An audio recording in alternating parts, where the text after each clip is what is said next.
badai besar mulai menerjang sekitar pukul 8 malam. Aku, dengan perut hamil 9 bulan, berdiri di depan jendela kaca ruang tamu, memandangi deretan pohon pinus di lereng bukit yang bergoyang hebat diterjang angin. Hujan tidak lagi turun, melainkan menghantam. Kaca jendela bergetar, seolah akan pecah kapan saja. Di villa ini hanya ada aku seorang. Tadi sore sebelum pergi, Banyu Wiryawan bilang apa, ya? Oh, benar, dia bilang ada urusan di kantor. Mataku melirik ponsel cadangannya yang tertinggal di dekat pintu masuk. Sebuah pesan notifikasi muncul di layar. Maskapai penerbangan menginformasikan bahwa penerbangan GA5372 mengalami penundaan karena badai, diperkirakan akan tiba di Jakarta 2 jam lebih lambat. Aku tahu penerbangan itu. 3 hari yang lalu, Shania Adeline memamerkan tiketnya di media sosial. Kekasih lamanya akhirnya kembali. Banyu mungkin lupa bahwa aku juga bisa melihat akun media sosial rahasianya yang hanya untuk mengobrol itu. Perutku tiba-tiba terasa kencang. Aku berpegangan pada dinding dan perlahan berjalan kembali ke sofa. HPL-ku masih 2 minggu lagi, tetapi beberapa hari ini kontraksi palsu semakin sering terjadi. Aku meraih ponselku, ingin menelepon Banyu. Begitu layar menyala, baru kusadari ponselku sudah tidak aktif sejak kemarin karena tagihan belum dibayar. Dia yang menghentikannya. Tepatnya, dia menyuruh sekretarisnya untuk menghentikan perpanjangan otomatis kartu kredit tambahanku. Dia tidak membicarakan ini denganku, hanya mengirim pesan 3 hari yang lalu. Mari kita sama-sama menenangkan diri dulu. Uang bulanan akan kuminta Rian transfer seperti biasa.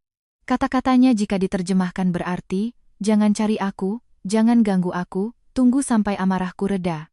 Tapi apa yang membuatnya marah? Marah karena aku tidak tersenyum di depan ibunya? Atau marah karena di hari jadi pernikahan kami, aku bertanya siapa itu Shania Adeline? Aku tidak ingat lagi. 3 tahun pernikahan yang sudah sampai di titik ini, membuat banyak hal menjadi kabur, seperti kertas yang terendam air. Lampu di ruang tamu tiba-tiba berkedip 2 kali, lalu padam. Penyakit lama kompleks villa ini, setiap kali ada angin dan hujan besar, listrik pasti mati. Aku meraba-raba dalam gelap mencari senter di meja, dan ternyata masih menyala.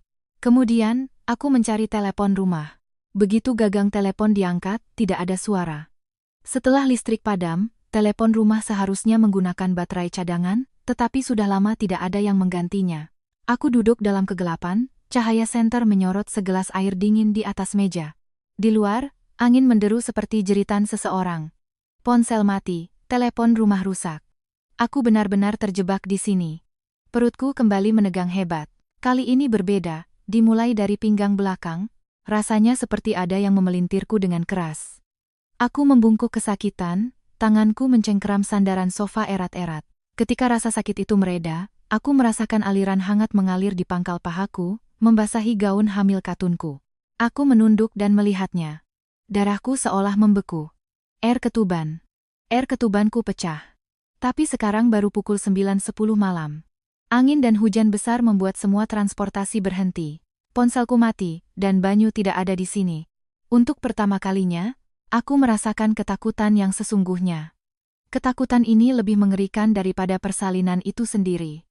Aku mencoba berdiri dengan berpegangan pada sofa. Saat kakiku terpeleset, seluruh tubuhku kehilangan keseimbangan dan jatuh terhempas di antara meja dan lantai.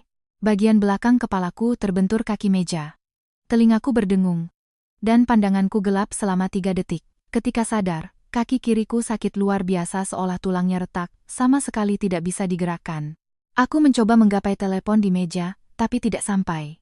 Senter menggelinding ke sudut ruangan, cahayanya menyorot langit-langit secara diagonal. Aku merasakan bayi di dalam perutku bergerak, lalu menendang dengan keras beberapa kali sebelum akhirnya diam. Rasa takut membuatku menjerit sekuat tenaga, seperti orang tenggelam yang meminta tolong di saat-saat terakhir. Aku berteriak memanggil Butika, tetanggaku yang seorang pensiunan perawat, berulang kali. Suaraku cepat menjadi serak. Angin dan hujan menelan semua suara, bahkan aku sendiri tidak bisa mendengarnya. Akhirnya, aku berhenti berteriak dan mulai menangis. Air mata mengalir ke telingaku, terasa hangat lalu dingin. Aku menatap sorot senter yang bergoyang di langit-langit, teringat bagaimana Banyu melirik ponselnya dengan senyum tipis di bibirnya sore tadi sebelum pergi. Senyum yang jarang kulihat selama 3 tahun pernikahan kami. Apa yang membuatnya tersenyum? Tersenyum karena penerbangan kekasih lamanya, meskipun tertunda, pada akhirnya akan mendarat juga. Pintu villa tiba-tiba berbunyi keras. Angin kencang menerobos masuk, diikuti oleh sorotan senter dan langkah kaki yang tergesa-gesa. Suara Butika meledak di tengah gemuruh guntur dan hujan. Dia berlari ke arahku, terus-menerus memanggil namaku. Di belakangnya ada seorang pria berjas hujan reflektif, cahaya senter di tangannya begitu menyilaukan. Butika berjongkok, menyentuh dahiku, lalu gaunku yang basah.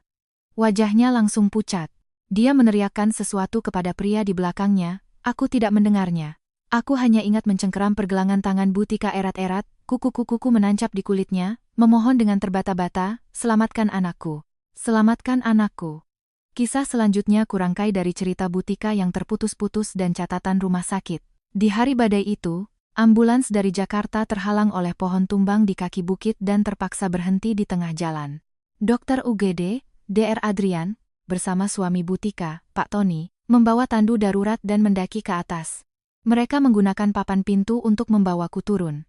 Jalan setapak penuh dengan lumpur, mereka berjalan hampir 1 jam. Aku terbaring di atas papan pintu, kadang sadar, kadang tidak. Saat sadar, aku merasakan hujan menghantam wajahku, Butika melindungiku dengan tubuhnya. Saat tidak sadar, aku mendengar seseorang berulang kali menghubungi nomor yang sama, terus-menerus mencoba menelepon, tetapi tidak ada yang menjawab. Nomor itu adalah nomor Banyu. Sementara itu, di aula kedatangan internasional Bandara Soekarno-Hatta, Banyu mengangkat panggilan lain dengan ponsel pribadinya. "Shania, aku melihatmu. Tetap di situ, jangan bergerak," katanya. Kemudian, dia mematikan ponsel kerjanya yang lain. Notifikasi panggilan tak terjawab di ponsel itu baru saja mencapai angka 3, semuanya dari Rian, asistennya. Dia melirik layar, mengerutkan kening, lalu menekan tombol power off. Aku siuman di ruang ICU RSUPN Dr. Cipto Mangunkusumo, RSCM, keesokan siangnya. Kesadaranku pulih dengan sangat lambat, seperti mengapung dari dasar air yang sangat dalam. Yang pertama kurasakan adalah sakit. Bagian bawah perutku terasa seperti disayat berulang kali dengan pisau tumpul. Setiap tarikan napas terasa menyakitkan. Lalu, dingin yang menusuk dari dalam tulang, meskipun aku sudah diselimuti 2 lapis selimut. Aku mencoba menggerakkan jari, menyadari punggung tangan kiriku terpasang infus dan pergelangan tangan kananku terikat kabel monitor. Tenggorokanku, yang tadinya dipasangi selang, terasa kering dan serak seperti diamplas. Lampu di atas kepalaku berwarna putih pucat, menyilaukan mataku. Butika duduk di samping tempat tidur. Melihatku membuka mata, dia langsung berdiri. Matanya bengkak dan penuh urat merah, rambutnya berantakan dijepit seadanya. Dia membungkuk, bibirnya bergetar beberapa saat sebelum akhirnya berhasil mengucapkan, "Anjani. Syukurlah kamu sudah sadar." Aku ingin bertanya tentang bayiku, tetapi bibirku hanya mampu mengeluarkan suara desisan serak. Suara monitor tiba-tiba berbunyi lebih cepat, seolah ikut bertanya untukku. Air mata langsung membanjiri mata Butika. Dia memalingkan wajah, bahunya bergetar hebat sambil menutup mulutnya dengan satu tangan. Aku mengerti. Saat itu juga, aku mengerti segalanya. Air mata mengalir tanpa isyarat dari sudut mataku, terasa panas saat memasuki telinga. Tanganku secara refleks menekan perutku. Perutku rata. Di bawah kulit yang kendur terbalut perban tebal, terasa kosong. Tidak ada apa-apa lagi. Beban 9 bulan, sepasang kaki kecil yang tak terhitung berapa kali menendang rusukku, makhluk kecil yang setiap malam seolah tos denganku dari balik perut, telah tiada. Mulutku ternganga, napasku tertahan di dada, tetapi aku tidak bisa menangis. Kesedihan itu terlalu besar, terlalu berat untuk ditampung oleh tenggorokanku. Rasa sakit itu merajalela di dalam tubuhku, membuat setiap tulang terasa remuk. Butika berbalik dan menggenggam tanganku. Telapak tangannya hangat, sedikit kasar karena pekerjaan rumah tangga. "Anjani, dengarkan ibu," katanya. "Saat kamu jatuh, rahimmu terluka parah. Dalam perjalanan ke rumah sakit, kamu kehilangan banyak sekali darah. Bayinya kekurangan oksigen terlalu lama di dalam. Saat dikeluarkan, dia sudah..." Butika menggigit bibirnya, tidak sanggup melanjutkan. Dokter Adrian sudah berusaha semaksimal mungkin, sungguh. Aku teringat gerakan hebat di dalam perutku sebelum aku jatuh, tendangan terakhir dari kaki-kaki kecil itu. Dia sedang berjuang, dia juga meminta tolong. Tapi aku tidak bisa berbuat apa-apa, hanya terbaring di lantai seperti ikan yang terdampar, menunggu pertolongan yang entah kapan akan datang. Butika dengan terbata-bata menceritakan apa yang terjadi selanjutnya. Malam itu, suaminya, Pak Tony, Pulang dari kantor dan mereka berdua menggotongku berjalan hampir 1 jam menuruni bukit. Ambulans terjebak di bawah, Dokter.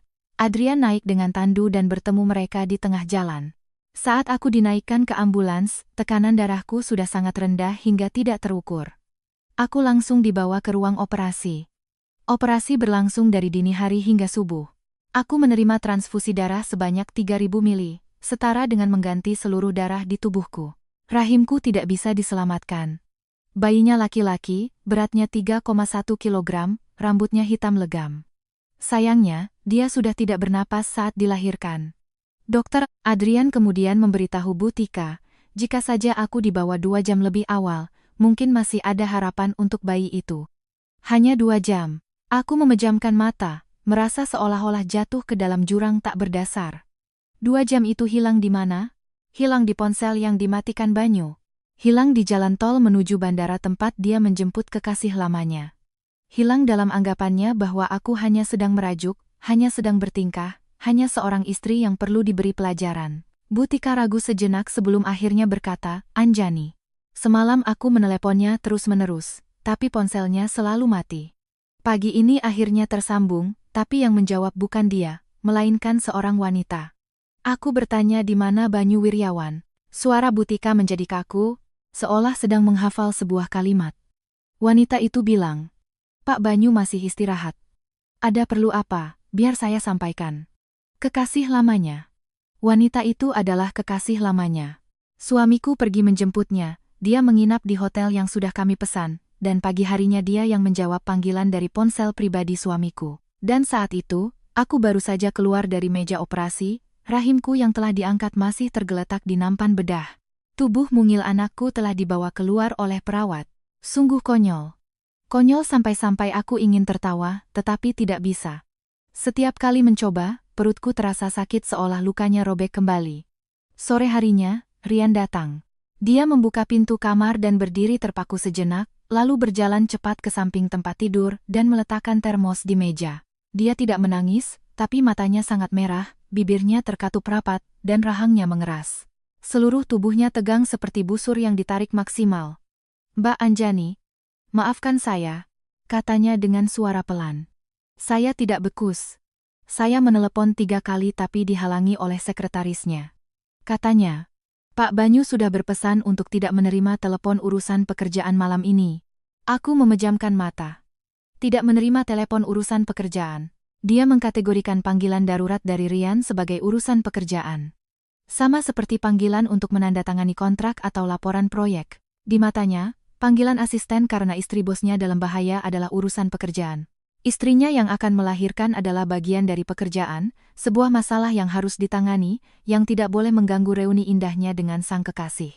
Rian mengeluarkan ponselnya dari tas, menunjukkan sebuah tangkapan layar. Itu adalah unggahan media sosial Banyu, dipublikasikan pukul 1.26 dini hari. Saat itu, aku sedang terbaring di meja operasi, para dokter sedang berjuang menghentikan pendarahan di perutku. Unggahan itu berupa foto 2 tangan yang saling bertautan di atas spray putih hotel. Satu tanganku kenali, di jari manisnya masih terpasang cincin kawin kami. Tangan yang satu lagi ramping dan putih, dengan kuku bercat merah muda pucat. Foto itu tidak disertai tulisan, hanya penanda lokasi. Suite Presiden, Hotel Mulia Senayan, Jakarta. Mata Rian akhirnya tak mampu membendung air mata. Dia cepat-cepat menyekanya dengan lengan bajunya. Masalah sekretaris itu sudah saya laporkan ke HRD, Mbak, katanya dengan gigi terkatup. Menghalangi komunikasi darurat di luar jam kerja adalah pelanggaran serius. Saya sudah lapor ke HRD dan audit internal. Saya akan membuat masalah ini jadi besar. Aku lebih suka dia tidak melakukannya. Kalaupun diperbesar, lalu kenapa? Apa Banyu akan merasa bersalah? Akan menyesal? Atau justru akan berpikir aku sengaja mengumpulkan bukti untuk menjebaknya? Dia akan berkata, Anjani, kamu hanya ingin memaksaku tunduk, kamu tidak terima. Dia tidak akan pernah merasa bersalah. Dia tidak akan pernah. Saat Rian pergi, dia berdiri lama di ambang pintu, memunggungiku, bahunya sedikit bergetar. Dia mengatakan sesuatu, tapi suaranya terlalu pelan. Aku tidak mendengarnya. Setelah dia pergi, hanya ada Bu Tika dan aku di kamar ini. Malam harinya, perawat jaga datang untuk mengukur tekanan darah dan mengganti infus. Dia juga memberiku selembar formulir. Ibu Anjani. Ini data kontak darurat yang Ibu isi saat masuk. Kami sudah mencoba menghubungi berkali-kali, tapi selalu tidak aktif. Apakah Ibu bisa memberikan nomor kontak lain? Aku melihat formulir itu. Di kolom kontak darurat, tertulis nama Banyu Wiryawan, diikuti dengan nomor ponselnya. 3 tahun lalu, aku yang menulisnya sendiri. Saat itu, aku percaya dia akan menjadi sandaran terakhirku. Saat itu, aku merasa nomor ini tidak akan pernah tidak bisa dihubungi. Tidak perlu, kataku pada perawat. Tidak ada kontak lain. Perawat itu tertegun sejenak, lalu menulis 2 kata di formulir, tidak dikenal. Kemudian, dia merobek formulir itu untuk diarsipkan. Monitor terus berbunyi, bip, bip, bip, hujan di luar masih turun, tidak ada tanda-tanda akan berhenti. Aku berbaring menatap langit-langit, tiba-tiba teringat sesuatu. Saat Banyu mematikan ponsel kerjanya, dia sempat mengerutkan kening menatap layar. Dia melihat nama Rian, tapi dia tetap menekan tombol power off. Tindakan itu bukan keraguan sesaat. Itu adalah pilihan setelah menimbang-nimbang. Dia memilih kekasih lamanya. Dia dengan tangannya sendiri meninggalkan aku dan anak kami di rumah yang gelap gulita itu. Kesadaran ini terasa lebih sakit daripada luka di tubuhku. Dari lorong terdengar dering telepon di pos perawat. Pintu kamar didorong terbuka, Dr. Adrian masuk dengan cepat, wajahnya serius. Dia mengatakan sesuatu kepada perawat dengan suara pelan, tapi aku masih bisa mendengarnya. Keluarga sudah dihubungi, tapi dia bilang hubungannya dengan pasien sudah berakhir dan menolak menandatangani surat persetujuan. Ujung-ujung jariku menusuk telapak tanganku. Teleponnya tersambung. Dia akhirnya menjawab telepon. Tapi dia memberitahu rumah sakit bahwa hubungan kami sudah berakhir. Sehari setelah aku kehilangan anakku, di saat aku masih terbaring di ICU, pria ini secara sepihak mengumumkan akhir pernikahannya. Perawat itu bertanya dengan suara pelan, lalu bagaimana dengan surat persetujuan operasi dan pemberitahuan kondisi kritis yang harus ditandatangani? Dr. Adrian terdiam lama, begitu lama hingga aku pikir dia tidak akan menjawab. Akhirnya, dia berkata, "Katat." Keluarga menolak tanda tangan. Masukkan semua ke dalam rekam medis. Aku perlahan memejamkan mata. Tidak menangis. Air mataku sudah kering. Yang tersisa di dadaku hanyalah abu. Ponsel itu, pria itu, pernikahan itu, mulai sekarang tidak ada hubungannya lagi denganku. Setelah Dr. Adrian pergi, kamar menjadi sunyi senyap. Aku menatap lampu neon di langit-langit, menghitungnya satu persatu. Saat sampai pada lampu ketujuh, yang tersisa di benakku hanyalah kalimatnya. Dia bilang hubungannya dengan pasien sudah berakhir. 3 tahun pernikahan, seorang anak, hanya ditukar dengan kalimat itu. Hubungan berakhir. Seperti menyelesaikan kontrak, stempel ditekan, berkas diarsipkan. Bersih, rapi, tanpa jejak. Butika masuk membawa semangkuk bubur. Melihat ekspresiku, dia tidak bertanya apa-apa. Dia meletakkan bubur di meja, lalu duduk dan diam-diam merapikan selimutku. Setelah beberapa saat, dia berkata dengan suara lembut, "Neng Anjani, kalau mau nangis, nangis saja, jangan ditahan." "Butika," kataku, "aku tidak ingin menangis. Aku hanya sedang berpikir, sejak kapan semua ini dimulai?" Butika tidak mengerti. "Mulai apa, Neng?" "Saat dia memutuskan untuk melepaskanku," kataku. "Bukan saat dia mematikan ponselnya, bukan saat dia pergi ke bandara. Jauh sebelum itu. Jauh sekali sampai aku sendiri tidak menyadarinya." Butika terdiam lama, lalu menggenggam tanganku. Tangannya kasar dan hangat, penuh kapalan karena pekerjaan rumah tangga. Dia tidak berkata apa-apa, hanya menggenggam tanganku. Keesokan paginya, Rian datang lagi. Kali ini dia membawa sebuah map. Saat masuk, matanya bengkak, tapi langkahnya tegap. Dia duduk di samping tempat tidurku, membuka map itu. Di dalamnya ada cetakan rekening koran bank, catatan panggilan, dan log operasi sistem internal.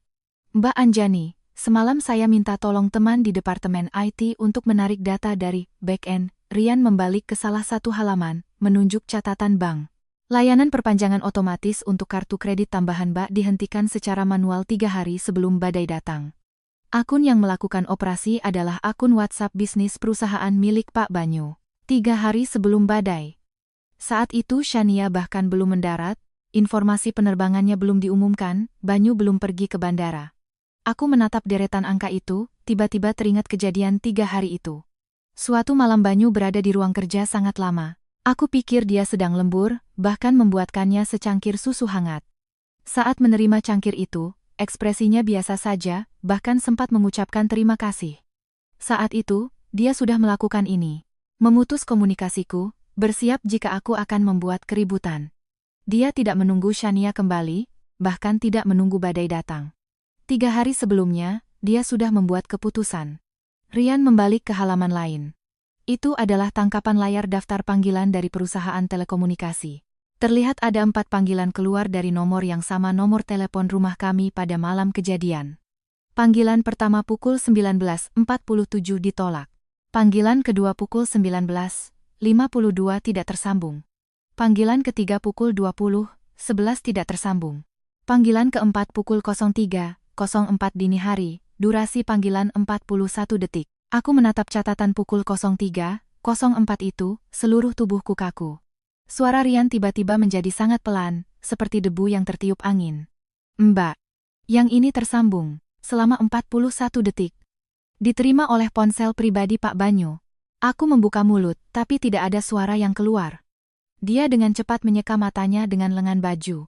Pelacakan nomor dari operator menunjukkan bahwa saat telepon itu tersambung, lokasi Pak Banyu ada di Hotel Mulia Senayan, Jakarta. Sementara itu, pelacakan ponselku menunjukkan aku sedang terbaring di lantai ruang tamu, air ketuban sudah pecah, dan bagian bawah tubuhku tidak bisa digerakkan. Aku mendengar diriku bertanya, apa yang kita bicarakan? Rian menggelengkan kepala. Rekamannya tidak bisa didapat, hanya terlihat durasinya. Tapi dia sudah memeriksa nomor-nomor lain yang dihubungi dari nomor itu dalam rentang waktu yang berdekatan. Tidak ada panggilan ke polisi, tidak ada ke 112, tidak ada ke operator darurat. Tidak ada apa-apa.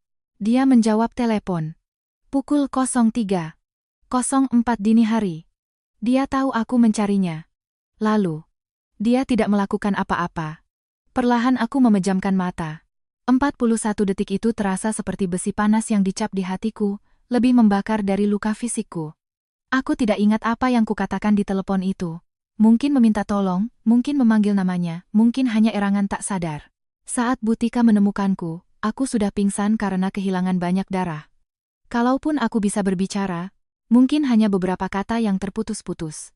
Dan dia mendengarkannya selama 41 detik. Dia mendengarkan sampai selesai, lalu menutup telepon, dan kembali berbaring di atas spray putih hotel, menggenggam tangan kekasih lamanya.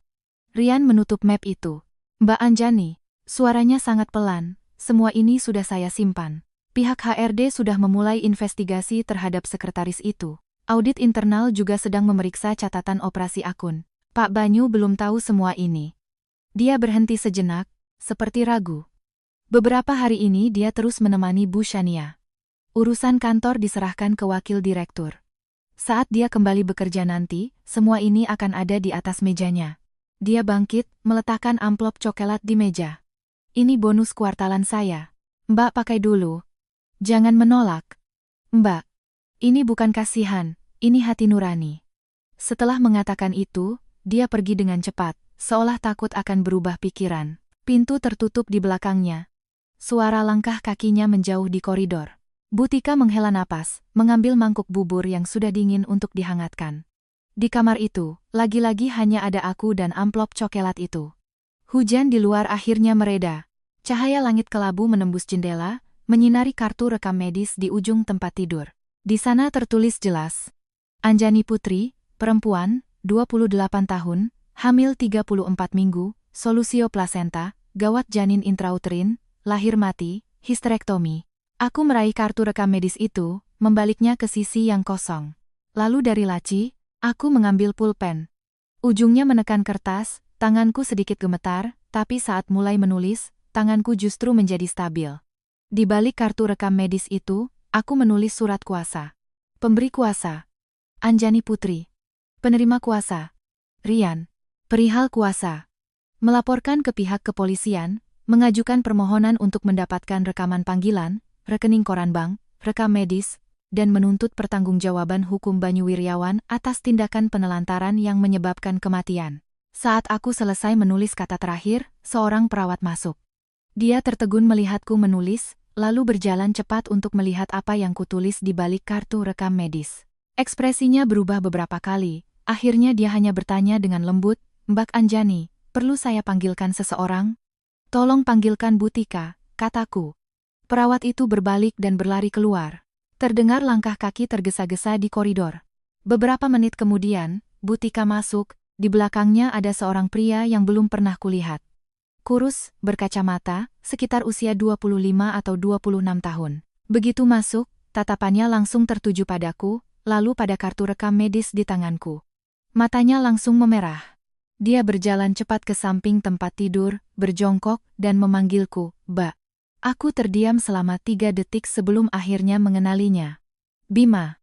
Adikku. Terakhir kali aku melihatnya saat lebaran, lewat video call.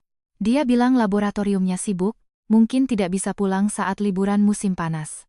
Sekarang rambutnya dipotong pendek, dagunya ditumbuhi janggut tipis. Seluruh penampilannya tampak seperti habis terbakar. Dia bilang urusan di kampusnya selesai, dia langsung membeli tiket kereta paling pagi dan baru sampai di Jakarta pagi ini. Rian yang menjemputnya di stasiun. Dia sudah mencoba mencari Banyu, tapi dihalangi di lobi kantornya. Sekretaris bilang Pak Banyu tidak ada. Bima menggenggam tanganku, begitu kuat hingga buku-buku jarinya memutih. "Mbak, tidak peduli pria itu ada atau tidak, semua utangnya pada kita, tidak akan ada yang terlewat." Angin di luar tiba-tiba bertiup kencang, hujan kembali deras menghantam kaca jendela. Aku mendengar suara bisik-bisik dari pos perawat di ujung koridor. Seseorang menyebut namaku, seseorang menyebut nama direktur utama perusahaan itu. Lalu ada suara lain berkata, "Polisi datang." Langkah kaki mendekat, dari jauh ke dekat, dan berhenti di depan pintu kamarku. Saat pintu didorong terbuka, pulpen di tanganku belum sempat kuletakkan. 2 orang polisi masuk, seorang pria dan seorang wanita. Yang pria sekitar 40-an, di dadanya tersemat kamera tubuh. Matanya menyapu seisi ruangan, akhirnya berhenti pada kartu rekam medis di ujung tempat tidur. Yang wanita lebih muda, membawa tas kerja. Dia langsung menatapku, lalu berjalan ke pos perawat dan berbicara pelan dengan kepala perawat. Polisi pria itu berjalan ke samping tempat tidur. Sebelum bicara, dia melirik Bima. "Anda keluarganya?" "Saya adiknya." Bima berdiri, suaranya serak. "Suaminya tidak ada." Polisi itu mengangguk. Dia mengeluarkan sebuah map dari tas kerjanya, membukanya. "Saya Inspektur Budi, dari Satuan Reserse Kriminal Polres Jakarta Pusat. Pagi ini kami menerima laporan bahwa seorang ibu hamil tua terjebak di rumah saat badai, pasangannya tidak dapat dihubungi, menyebabkan penundaan pertolongan hingga janinnya meninggal." Dia berbicara dengan jelas, tatapannya beralih padaku, nadanya melunak. "Ibu Anjani, kami perlu mengetahui kronologi kejadiannya." Butika masuk membawa segelas air hangat, meletakkannya di meja, lalu berdiri di dekat jendela. Dia tidak berniat pergi, dan polisi juga tidak mengusirnya. Aku mengambil amplop coklat dari laci meja rekening koran dan catatan panggilan yang ditinggalkan Rian, beserta surat kuasa yang kutulis. Aku menyerahkan ketiganya. Saat menyentuh ujung amplop, ujung jariku masih terasa seperti digerogoti semut. Inspektur Budi menerimanya, membukanya. Pertama, dia melihat beberapa baris di rekening koran yang ditandai dengan stabilo. 9 Agustus, 3 hari sebelum badai, pemegang kartu utama, Banyu Wiryawan, secara manual, membatalkan ikatan kartu tambahan dan menghentikan fitur perpanjangan otomatis. Alisnya sedikit terangkat. Lalu dia beralih ke catatan panggilan. Tatapannya terpaku pada panggilan pukul 03.04 dini hari itu, cukup lama. "Telepon rumah," kataku. Saat itu air ketuban saya sudah pecah, saya terbaring di lantai tidak bisa bergerak. Ponsel saya mati, tapi telepon rumah masih bisa dipakai. Saya meneleponnya 3 kali. 2 pertama tidak diangkat, yang ketiga tersambung selama 41 detik. Inspektur Budi mengangkat kepala. Apa yang dia katakan di telepon? Saya tidak ingat. Kehilangan banyak darah membuat ingatan saya kabur. Tapi dia tidak menelepon polisi, tidak juga memanggil ambulans untuk saya. Keesokan harinya, saat pos perawat meneleponnya, dia bilang hubungannya dengan pasien sudah berakhir dan menolak menandatangani surat persetujuan. Inspektur Budi perlahan menutup map itu, tidak berkata apa-apa. Polwan di sampingnya mengeluarkan perekam suara dari tas kerjanya, meletakkannya di meja, dan menekan tombol rekam. Lampu merah menyala. "Ibu Anjani, kami akan meminta rekaman percakapan lengkap dari operator." Jika rekaman menunjukkan Anda secara jelas meminta tolong dan pihak lain tidak bertindak, ini akan menjadi bukti kunci untuk kasus penelantaran yang menyebabkan kematian. Suara Polwan itu tenang, khas seorang profesional. Tapi saat mengucapkan penelantaran yang menyebabkan kematian, nadanya sedikit menurun. Selain itu, tindakan suami Anda, Bapak Banyu Wiryawan, yang secara manual memutuskan kartu tambahan Anda, jika terbukti dilakukan dengan niat jahat untuk memutus komunikasi dan akses keuangan Anda, juga bisa menjadi bukti adanya niat subjektif. Saat dia berbicara, sirene terdengar dari luar. Bukan di lantai ini, tapi di pintu masuk UGD di bawah. Seseorang dibawa masuk dengan tandu, anggota keluarga mengikuti di belakang sambil menangis. Suaranya menembus kaca, terdengar tipis seperti kawat yang mengiris daging. Tiba-tiba aku bertanya, siapa yang melapor? Inspektur Budi melirik Bima. Adik Anda. Pagi ini pukul 10, dia datang ke kantor kami, memberikan rekam medis, rekening koran bank, dan sebagian kesaksian dari Ibu Rian. Lalu dia menoleh ke Bu Tika. Dan ibu ini, di dalam BAP, menceritakan secara rinci situasi di lokasi pada dini hari tanggal 10 Agustus. Bu Tika berdiri di dekat jendela, kedua tangannya terkepal, ujung jarinya memerah. Dia tidak berbicara, hanya mengangguk padaku. Anggukan yang sangat mantap, seolah berkata, jangan takut. Semua yang perlu dikatakan sudah dikatakan. Bima kembali berjongkok di samping tempat tidur, menggenggam tanganku. Mbak, sisanya serahkan padaku. Telapak tangannya sangat dingin, lebih dingin dari tanganku.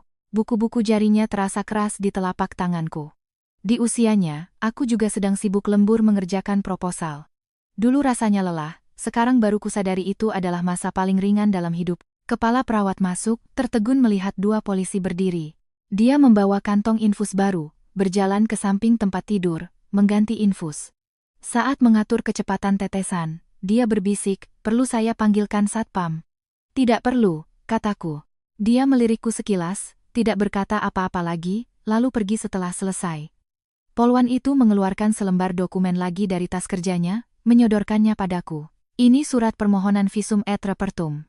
Jika Anda setuju, kami akan mengatur agar dokter forensik melakukan pemeriksaan, termasuk catatan operasi, bukti lahir mati, dan dasar medis pengangkatan rahim.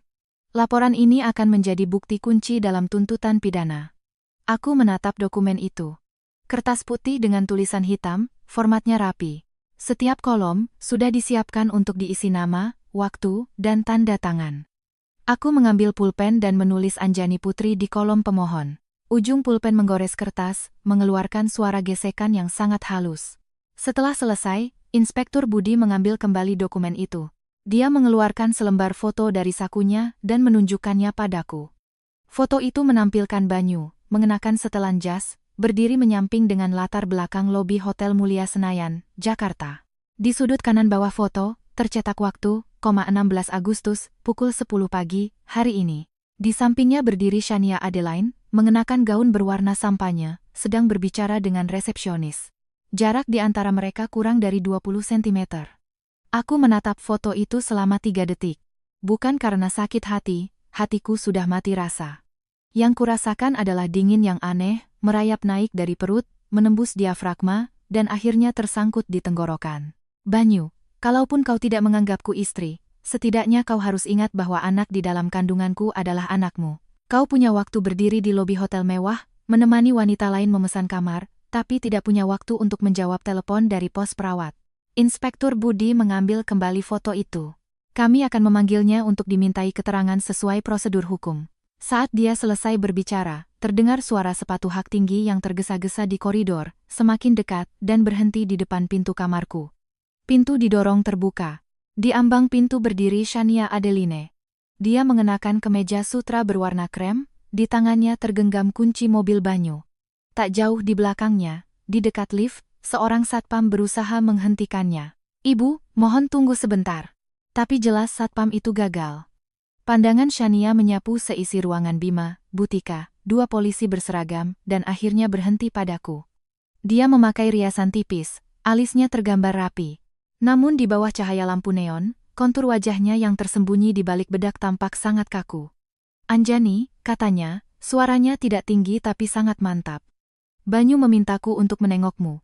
Ruangan hening selama sekitar 3 detik. Reaksi Butika lebih cepat dari siapapun. Dia melesat ke pintu, menghalangi Shania, memunggungiku, dan mendorong dada Shania. Dorongannya tidak terlalu keras, tapi sikapnya sangat tegas. Kamu siapa? Siapa yang suruh kamu datang? Ini kamar pasien, bukan tempat wisata. Shania tidak mundur. Dia berdiri di ambang pintu, hanya berjarak 1 kepalan tangan dari Butika. Dia menoleh, melirikku dari balik bahu Butika. Tatapannya tidak menunjukkan simpati atau rasa bersalah, hanya kejengkelan samar karena merasa terganggu. Butika mendorongnya tidak terlalu keras, tapi posturnya seperti tembok. Dia telah bekerja di bangsal kebidanan selama 30 tahun, menghadapi berbagai macam keluarga pasien. Sikapnya di pintu bukanlah kemarahan, melainkan pengalaman. Shania menunduk, melihat ke meja sutranya yang kusut karena didorong, sudut bibirnya sedikit bergerak. Itu bukan senyuman, melainkan ekspresi menahan diri karena merasa tersinggung, tapi tidak bisa marah karena situasi. Dia merapikan kerah bajunya, tatapannya kembali tertuju padaku dari balik bahu Butika. Anjani, Banyu dengar kamu masuk rumah sakit. Dia berhenti sejenak, seolah mencari kata yang tepat. Dia sangat sibuk, tidak bisa datang. Bima berdiri dari samping tempat tidur. Dia berdiri tegak, bahunya ditarik ke belakang, tulang punggungnya lurus. Anak laki-laki berusia 24 tahun yang terbiasa di laboratorium, tubuhnya tidak kekar, tapi saat ini otot rahangnya menegang. Dia berjalan 2 langkah ke pintu. Kalimat pertamanya ditujukan pada Butika. Butika, tolong minggir sebentar. Butika bergeser setengah langkah, tapi tidak pergi jauh. Dia berdiri di samping kusen pintu, melipat tangan di dada, matanya menatap tajam ke arah Shania. Bima berdiri di hadapan Shania, lebih tinggi setengah kepala darinya. Suaranya tidak tinggi, seperti saat melaporkan data di laboratorium, setiap kata diucapkan dengan jelas. Nona Shania Adeline, di surat persetujuan operasi kakak saya tertulis keluarga menolak menandatangani. Banyu Wiryawan secara pribadi mengatakan di telepon bahwa hubungannya dengan kakak saya sudah berakhir. Anda tahu apa artinya itu? Artinya, saat kakak saya mengalami pendarahan hebat dan membutuhkan operasi caesar darurat, dia menutup telepon dari rumah sakit. Dia maju setengah langkah. Sekarang saya akan mengajukan 3 pertanyaan. Di hadapan 2 petugas polisi ini, sebaiknya Anda berpikir baik-baik sebelum menjawab. Pertama, di mana Banyu Wiryawan pada malam tanggal 9 Agustus? Kedua, apakah dia tahu bahwa kakak saya sedang hamil tua? Ketiga, siapa yang memberimu alamat hingga bisa menemukan ICU kebidanan di RSCM? Angin dari koridor berhembus dari arah lift, membuat ujung gaun Shania sedikit bergoyang. Dia tidak mundur. Dia hanya memindahkan kunci mobil di tangannya, lalu mengangkat kepala menatap mata Bima, dan tersenyum tipis, senyum yang nyaris seperti kasihan. Aku tidak perlu menjawab pertanyaanmu. Aku datang atas permintaan Banyu. Dia mengeluarkan sebuah amplop dari tasnya, menyodorkannya ke hadapan Bima. Ini 200 juta rupiah. Banyu bilang biaya operasinya dia yang tanggung. Biaya pemulihan selanjutnya juga bisa dinegosiasikan. Amplop itu berwarna putih, amplop standar dari bank, dengan logo bank berwarna emas di sudut kanan bawah. Caranya memegang amplop itu sangat profesional, seperti sedang mengajukan penawaran bisnis pertama. Ruangan hening selama sekitar 2 detik. Lalu aku mendengar suara Inspektur Budi. Nona Shania Adeline, tolong simpan kembali tangan Anda. Dia maju 2 langkah, mengeluarkan lencana polisinya dari tas kerja dan menunjukkannya di hadapan Shania. Satuan Reserse Kriminal Polres Jakarta Pusat, Inspektur Budi. Dengan ini saya memberitahukan secara hukum bahwa Banyu Wiryawan telah ditetapkan sebagai subjek dalam penyelidikan kasus dugaan penelantaran yang menyebabkan kematian. Hari ini Anda muncul di kamar korban atas namanya dan mencoba memberikan uang tunai. Perkataan dan tindakan Anda akan dicatat sebagai bukti pendukung dalam kasus ini. Tangan Shania berhenti di udara selama sekitar 3 detik. Tidak gemetar, tidak juga langsung ditarik kembali. Dia hanya dengan sangat perlahan memasukkan kembali amplop itu ke dalam tasnya, lalu mengangkat mata, mengamati kembali setiap orang di dalam ruangan. Ekspresi di wajahnya seolah sedang menghitung ulang sesuatu. Terakhir, dia menatapku. Tatapan yang berbeda dari sebelumnya. Bukan lagi tatapan meremehkan, bukan tatapan seorang pemenang. Melainkan sebuah penilaian ulang yang profesional setelah menyadari bahwa situasinya lebih rumit dari yang dibayangkan. Dia berbalik dan pergi.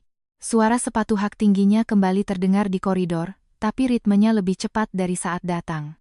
Pintu lift terbuka dan tertutup, koridor menjadi sepi. Inspektur Budi menutup tas kerjanya, memanggil satpam di dekat pintu. Satpam itu berlari kecil mendekat. Dia berbisik memberikan beberapa instruksi, mungkin tentang larangan kunjungan tanpa izin. Satpam itu mengangguk dan kembali berjaga di dekat lift. Inspektur Budi berbalik menatapku. Ibu Anjani, selanjutnya kami mungkin akan membutuhkan detail lebih lanjut dari Anda.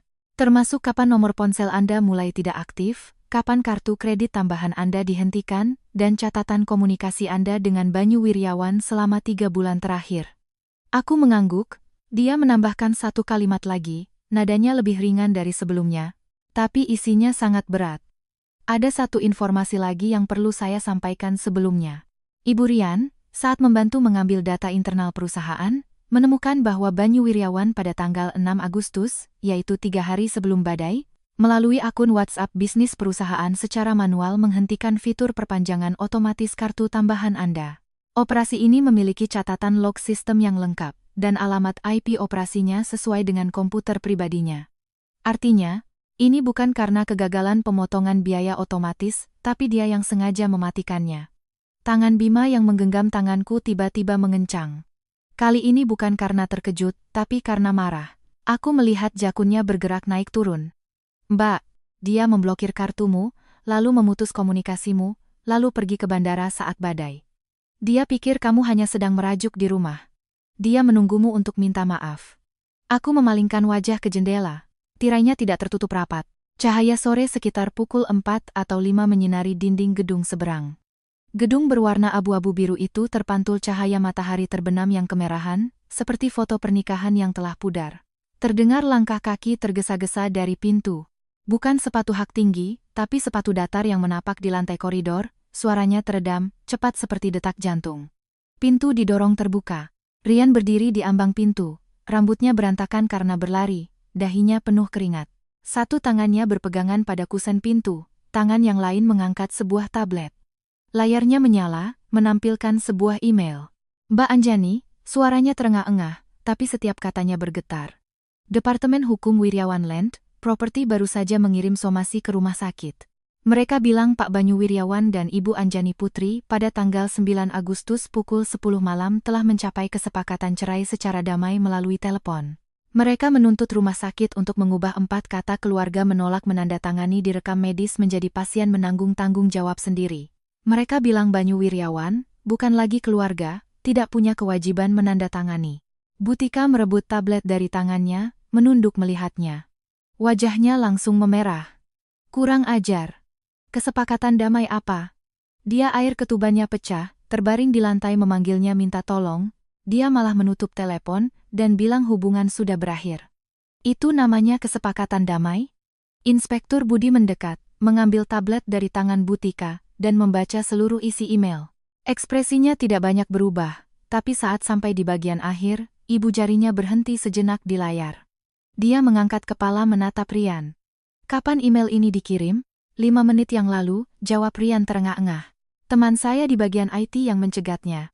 Departemen Hukum juga mengirimkannya ke Pak Banyu sendiri, Sekretaris Dewan Direksi Wiryawan Land Property, dan Komite Medik RSCM. Inspektur Budi mengembalikan tablet itu pada Rian, mengeluarkan ponselnya, mengambil foto, lalu menelepon seseorang. Dia berjalan ke jendela, berbicara dengan suara pelan yang tidak terdengar.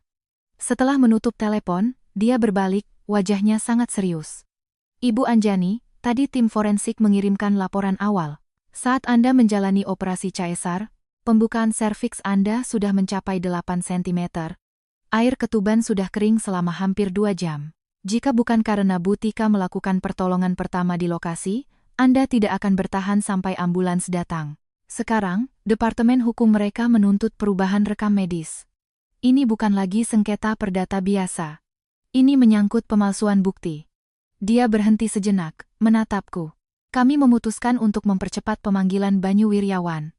Malam ini, Inspektur Budi menutup ponselnya, berbalik, dan menatapku sejenak. Dia tidak mengatakan hal-hal yang tidak perlu, hanya mengeluarkan selembar dokumen dari tas kerjanya dan meletakkannya di mejaku. Itu adalah surat pemberitahuan hak dan kewajiban korban. Di sudut kanan bawah tertera stempel Satuan Reserse Kriminal. Ibu Anjani, tindak pidana penelantaran adalah delik aduan, Tetapi jika dalam proses penelantaran menyebabkan luka berat, kematian, atau konsekuensi serius lainnya, kejaksaan dapat mengajukan tuntutan umum. Dia berhenti sejenak, nadanya seperti membacakan undang-undang, tapi setiap kalimatnya terasa sangat berat. Pengangkatan rahim Anda merupakan luka berat. Kematian janin merupakan konsekuensi serius. Jadi, kasus ini bukan lagi hanya masalah Anda mau menuntut atau tidak. Setelah dia selesai berbicara, ruangan hening selama sekitar 10 detik. Bima masih menggenggam tanganku, tidak melepaskannya. Dia menunduk, bibirnya terkatup rapat. Jakunnya bergerak naik turun. "Inspektur," katanya. Suaranya seperti dipaksa keluar dari tenggorokan, "materi apa yang dibutuhkan, kami akan kooperatif."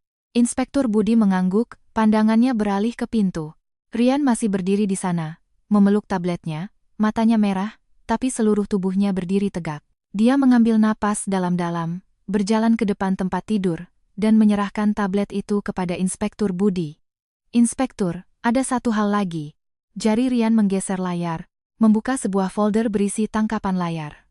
"Ini saya temukan saat membackup data di Departemen IT. Sebelum Departemen Hukum mengirim somasi, Ibu Banyu, Ibu Ratna, menelepon Direktur Hukum. Dalam rekaman percakapan itu, disebutkan satu frasa." Dia berhenti sejenak. "Mengubah persentase dalam surat wasiat." Inspektur Budi mengambil tablet, memperbesar tangkapan layar, dan membacanya dari awal hingga akhir. Alisnya berkerut, bukan karena bingung, tapi karena menyadari bahwa masalahnya tidak sesederhana itu. Rian melanjutkan, "Wiryawan Land, properti dulu punya aturan tidak tertulis. Setiap keturunan langsung keluarga Wiryawan yang lahir, setelah sebulan akan otomatis masuk dalam daftar penerima manfaat dana perwalian keluarga. Walaupun anak Mbak Anjani tidak sempat lahir, tapi jika persalinannya normal, bahkan jika hanya hidup 1 menit, secara hukum dia dianggap sebagai individu dan memiliki hak waris. Dalam daftar penerima manfaat dana perwalian keluarga itu, tadinya ada slot untuk putra, putri Banyu Wiryawan dengan alokasi 15%. Dia mengambil napas. Di telepon, Ibu Ratna bertanya kepada Direktur Hukum, karena anaknya tidak hidup, apakah kuota itu bisa ditarik kembali. Bu Tika yang sudah berdiri lama di samping, mendengar kalimat itu, langsung membanting handuk di tangannya ke meja. Bibirnya bergetar. "Kalian dengar itu omongan manusia?" Cucunya belum masuk kamar jenazah, dia sudah sibuk menghitung warisan. Aku berbaring di tempat tidur mendengarkan semua itu, hatiku justru terasa lebih tenang dari sebelumnya. Ketenangan itu bukan karena pasrah, tapi seperti seseorang yang berdiri terlalu lama di reruntuhan dan tiba-tiba menyadari tidak ada lagi paku yang tersisa di tanah. Tidak ada lagi yang perlu dipungut. Aku mengangkat tangan kananku, di pergelangan tanganku masih menempel plester infus, punggung tanganku memar. Aku mengambil pulpen dari meja, membalik kartu rekam medis ke belakang, dan menulis beberapa baris. Tulisanku sangat acak-acakan karena tanganku terus gemetar.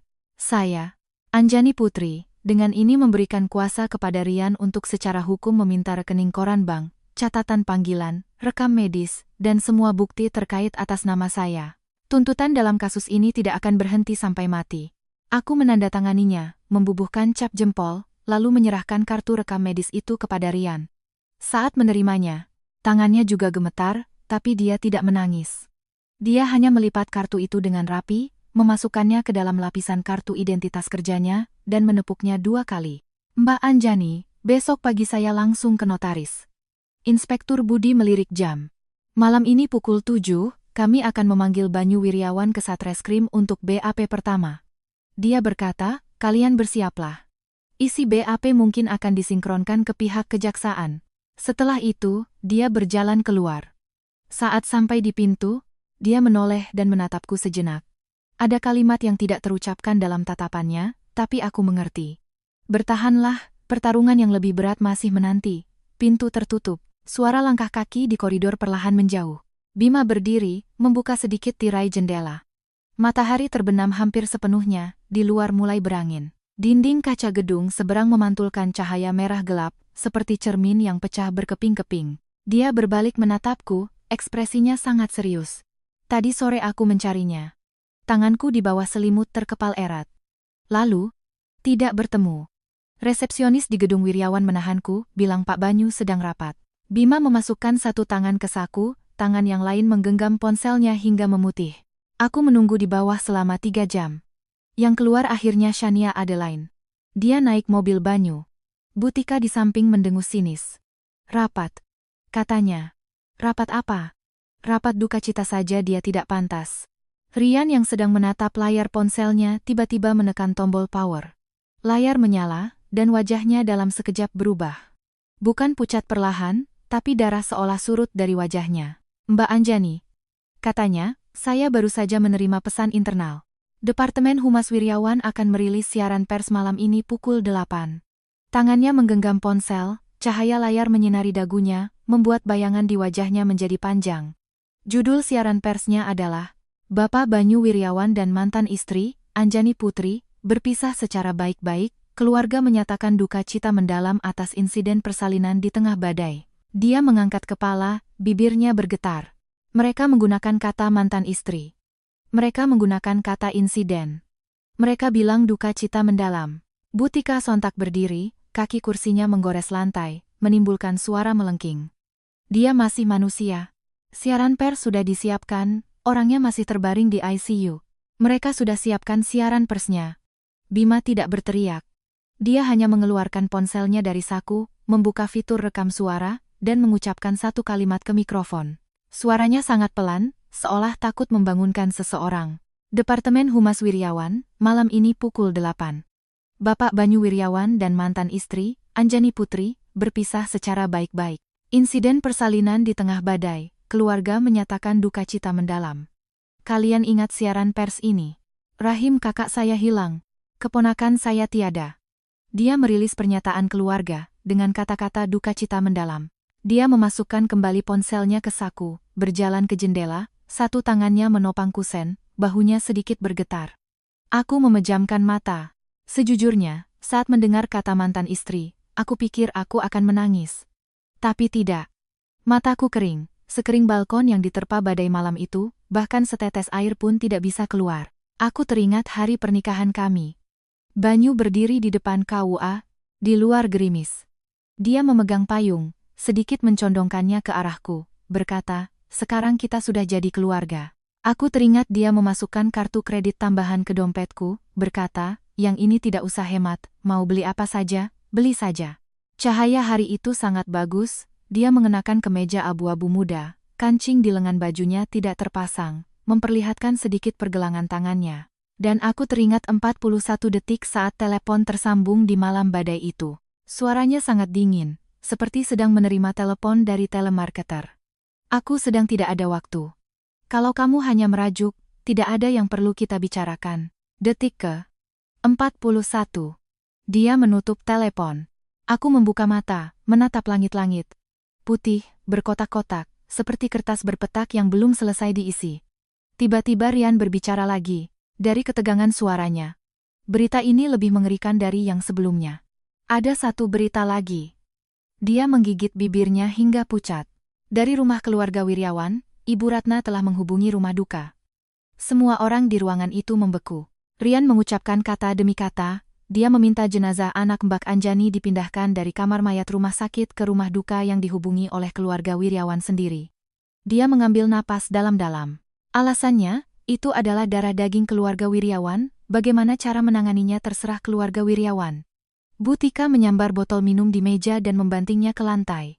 Tutupnya terlepas. Air panas tumpah. Uapnya menyebar di udara seperti desahan yang tertahan. Butika menunjuk ke arah pintu, suaranya pecah. Kalian bilang pada nenek tua itu, dia bahkan tidak pernah datang melihat cucunya untuk yang terakhir kali. Apa haknya dia bilang darah daging keluarga Wiryawan? Suara Rian semakin pelan. Sore ini mereka sudah memindahkan jenazahnya. Bima sontak berbalik, urat di dahinya menonjol. Dia mengambil ponselnya dan mulai menelepon, tapi berhenti di tengah jalan karena tidak tahu harus menelepon siapa. Rumah duka menerima jenazah secara sah. Di akta kelahiran anak itu, di kolom ayah tertulis nama Banyu Wiryawan. Prosedur serah terima jenazah di kamar mayat rumah sakit secara hukum memerlukan tanda tangan kerabat langsung. Banyu tidak datang. Ibu Ratna yang menandatanganinya. Sah. Dari awal hingga akhir, setiap langkahnya sah. Aku memejamkan mata, mengulurkan tangan kananku dari bawah selimut, meraba pulpen di meja. Pulpen itu sudah dingin oleh keringat tanganku, di atasnya tercetak tulisan RSUPN Dr. Cipto Mangunkusumo. Aku menggenggamnya erat-erat. Jepitan ditutupnya menekan telapak tanganku, sakit, tapi rasa sakit ini membuatku sadar. Rian, kataku. Besok setelah selesai di notaris, tolong bantu aku satu hal lagi. Dia mendekat. Katakan saja, Mbak. Bawa ponselku untuk diperbaiki, kataku. Malam badai itu aku meneleponnya 12 kali, dia tidak menjawab. Catatan panggilan ini, tidak boleh ada satupun yang hilang. Dia mengangguk.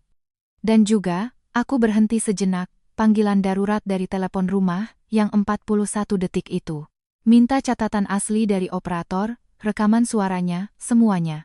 Dia mengeluarkan ponselnya, mencatat kedua hal itu di memo, lalu memutar layar ke arahku. Pertama, perbaiki ponsel, ambil catatan panggilan. Kedua, minta rekaman panggilan telepon rumah dan lokasi BTS. Benar? Aku mengangguk. Di luar jendela, hari sudah benar-benar gelap. Malam Jakarta merayap naik dari kawasan puncak, seperti air pasang, lapis demi lapis menenggelamkan puncak gedung dan punggung bukit di kejauhan. Rian berdiri, berkata akan ke loket pembayaran di lantai 1 untuk memeriksa tagihan rumah sakit. Saat sampai di pintu, dia berhenti sejenak, berpegangan pada gagang pintu. Bahunya naik turun, tapi tidak ada suara isak tangis. Dia tidak menoleh. Pintu tertutup pelan. Dari koridor terdengar suara lift tiba di lantai ini, ting. Lalu serangkaian langkah kaki tergesa-gesa. Bukan sepatu hak tinggi, tapi sepatu pantofel. Lebih dari satu orang. Langkah kaki itu berhenti di depan pintu kamarku. Seseorang berbicara di luar, suaranya pelan. Tapi beberapa kata masih terdengar menembus pintu. Satreskrim. Surat perintah. Banyu Wiryawan. Di bawah. Pintu tidak terbuka. Langkah kaki itu terdengar lagi, kali ini menuju lift. Cepat, tapi mantap. Bu Tika mengintip dari kaca di pintu, lalu berbalik, ekspresinya rumit.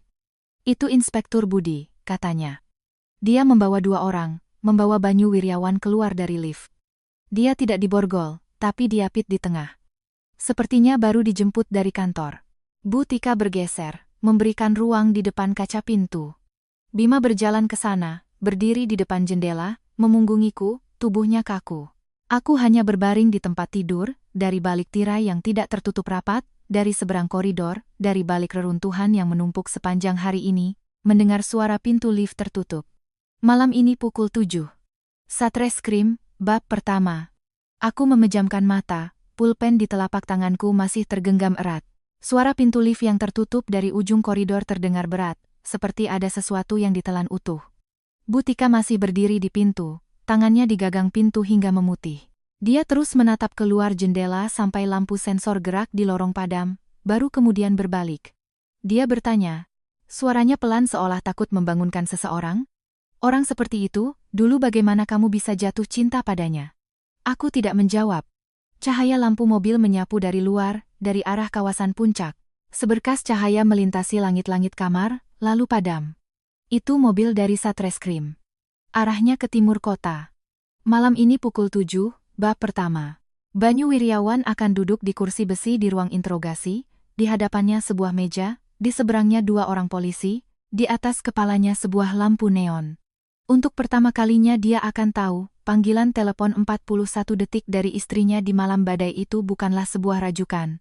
Itu adalah permintaan tolong. Aku memejamkan mata. Jepitan pulpen di telapak tanganku menekan garis tangan, meninggalkan bekas merah yang dalam. Aku teringat sesuatu. 3 bulan lalu, saat kehamilanku baru genap 6 bulan, Banyu membawaku ke rumah sakit untuk USG 4D. Dokter meletakkan probe di perutku. Di layar muncul wajah kecil yang berkerut, matanya terpejam, mulutnya membuka dan menutup seperti sedang makan. Banyu berdiri di sampingku, menatap layar lama sekali, lalu tiba-tiba tersenyum. Hidungnya mirip kamu, mulutnya mirip aku, katanya. Aku menoleh menatapnya, kerutan di sudut matanya sangat dalam. Hari itu dia mengenakan setelan biru tua, dasinya sedikit miring, aku yang menariknya saat di lift. Senyum itu tulus. Tapi senyumnya saat menjemput Shania Adeline di bandara, saat berdiri di depan pintu kaca aula kedatangan di malam badai, menatapnya dari kejauhan mendorong troli barang, senyum itu juga tulus. Bisakah seseorang tulus terhadap 2 hal sekaligus? Ataukah memang ada jenis orang yang ketulusannya terbelah? Pukul 2 dini hari, Aku terbangun oleh suara langkah kaki di koridor. Bukan sepatu pantofel, tapi sepatu kain. Sangat pelan. Langkah itu berhenti sejenak di depan pintu kamarku, lalu pergi lagi. Butika di tempat tidur lipatnya berbalik, berbisik, "Perawat jaga, tidak apa-apa." Tapi aku tahu itu bukan perawat. Perawat mendorong troli obat, rodanya akan berdecit di lantai keramik. Nampan di tangannya, gelas plastik akan beradu dengan nampan stainless steel. Ting, ting. Orang ini tidak membawa apa-apa. Aku tidak mengatakan apa-apa, terus memejamkan mata. Sekitar setengah jam kemudian, terdengar suara pelan dari pintu. Suara kantong plastik diletakkan di lantai. Lalu suara resleting dibuka. Seseorang menyelipkan sesuatu dari bawah celah pintu. Suara sepatu kain itu terdengar lagi, kali ini menjauh ke arah lift. Aku membuka mata. Butika juga terbangun. Dia berjalan ke pintu dan mengambilnya. Sebuah amplop coklat, tidak disegel. Di dalamnya ada beberapa lembar kertas A4 yang dilipat dua, ujungnya sedikit lecek, seolah sudah digenggam lama sebelum diletakkan. Butika membuka lembar pertama, baru melihat sekilas, tangannya mulai gemetar. Aku bertanya apa isinya. Dia tidak menjawab, langsung membalik kertas itu ke arahku. Itu adalah fotokopi KTP seseorang, diperbesar seukuran A4. Foto hitam putihnya buram, tapi di kolom nama, tulisannya sangat jelas. Banyu Wiryawan, laki-laki, 30 tahun.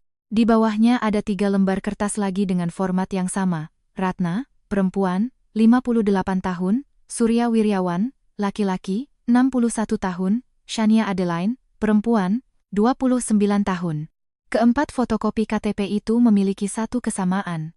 Di sudut kanan bawah setiap lembar, tertulis dengan pulpen biru, nama rumah duka, alamat, nomor ruang jenazah, dan waktu penerimaan jenazah. Nomor itu sesuai dengan rumah duka yang dihubungi oleh keluarga Wiryawan. Di antara keempat lembar itu, terselip selembar catatan yang dilipat. Tulisannya sangat rapi, setiap goresannya seperti takut salah. Ditulis dengan pulpen tinta, karena tekanannya terlalu kuat, kertasnya sampai menonjol.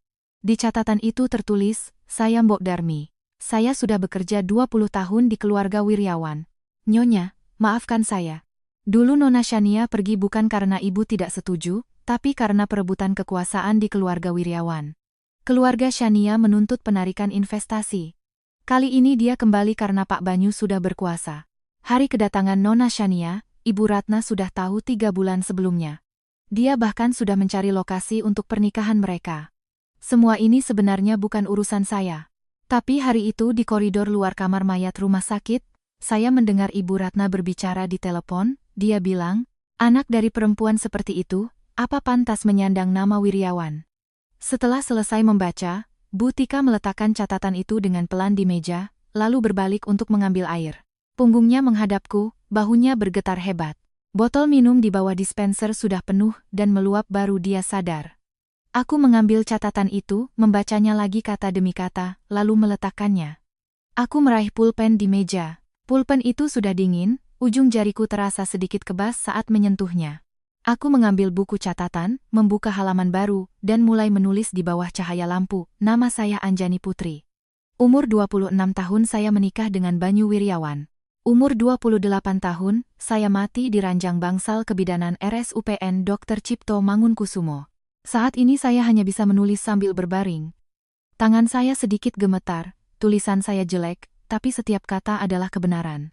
Kata mati ini bukan kiasan, tapi sebuah kondisi yang pada akhirnya akan terjadi. Dokter, saat menjelaskan kondisiku, berusaha menggunakan kata-kata yang halus. Fungsi organ terus menurun. Kita observasi lagi. Tapi aku sadar.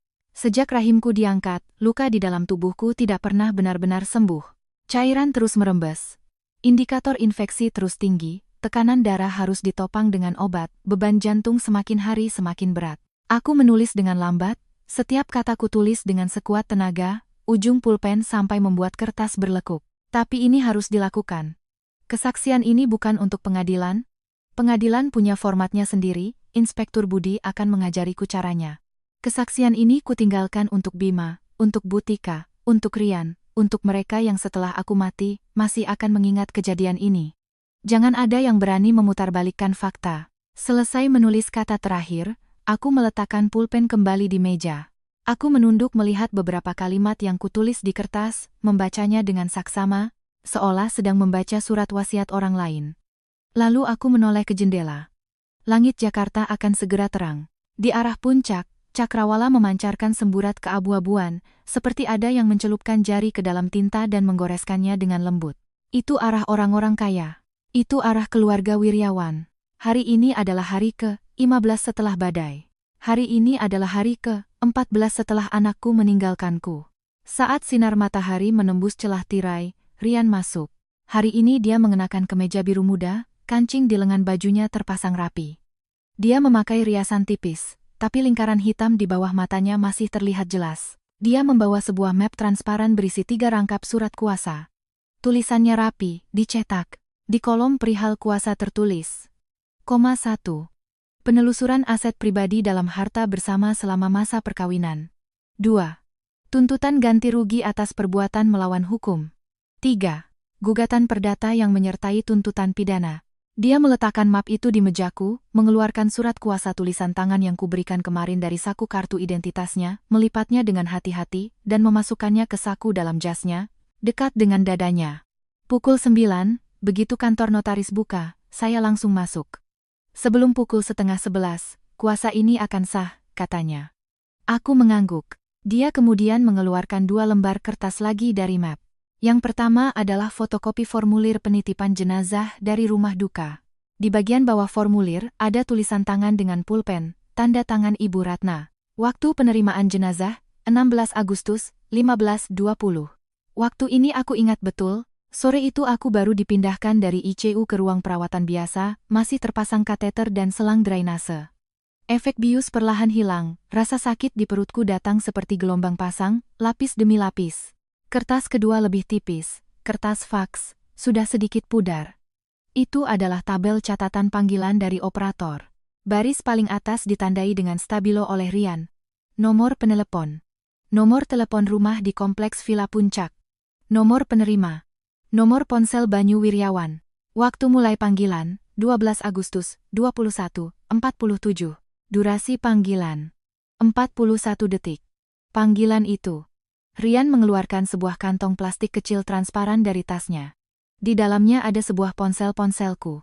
Layarnya retak parah seperti jaring laba-laba, tapi papan induknya masih utuh, bodinya tidak bengkok.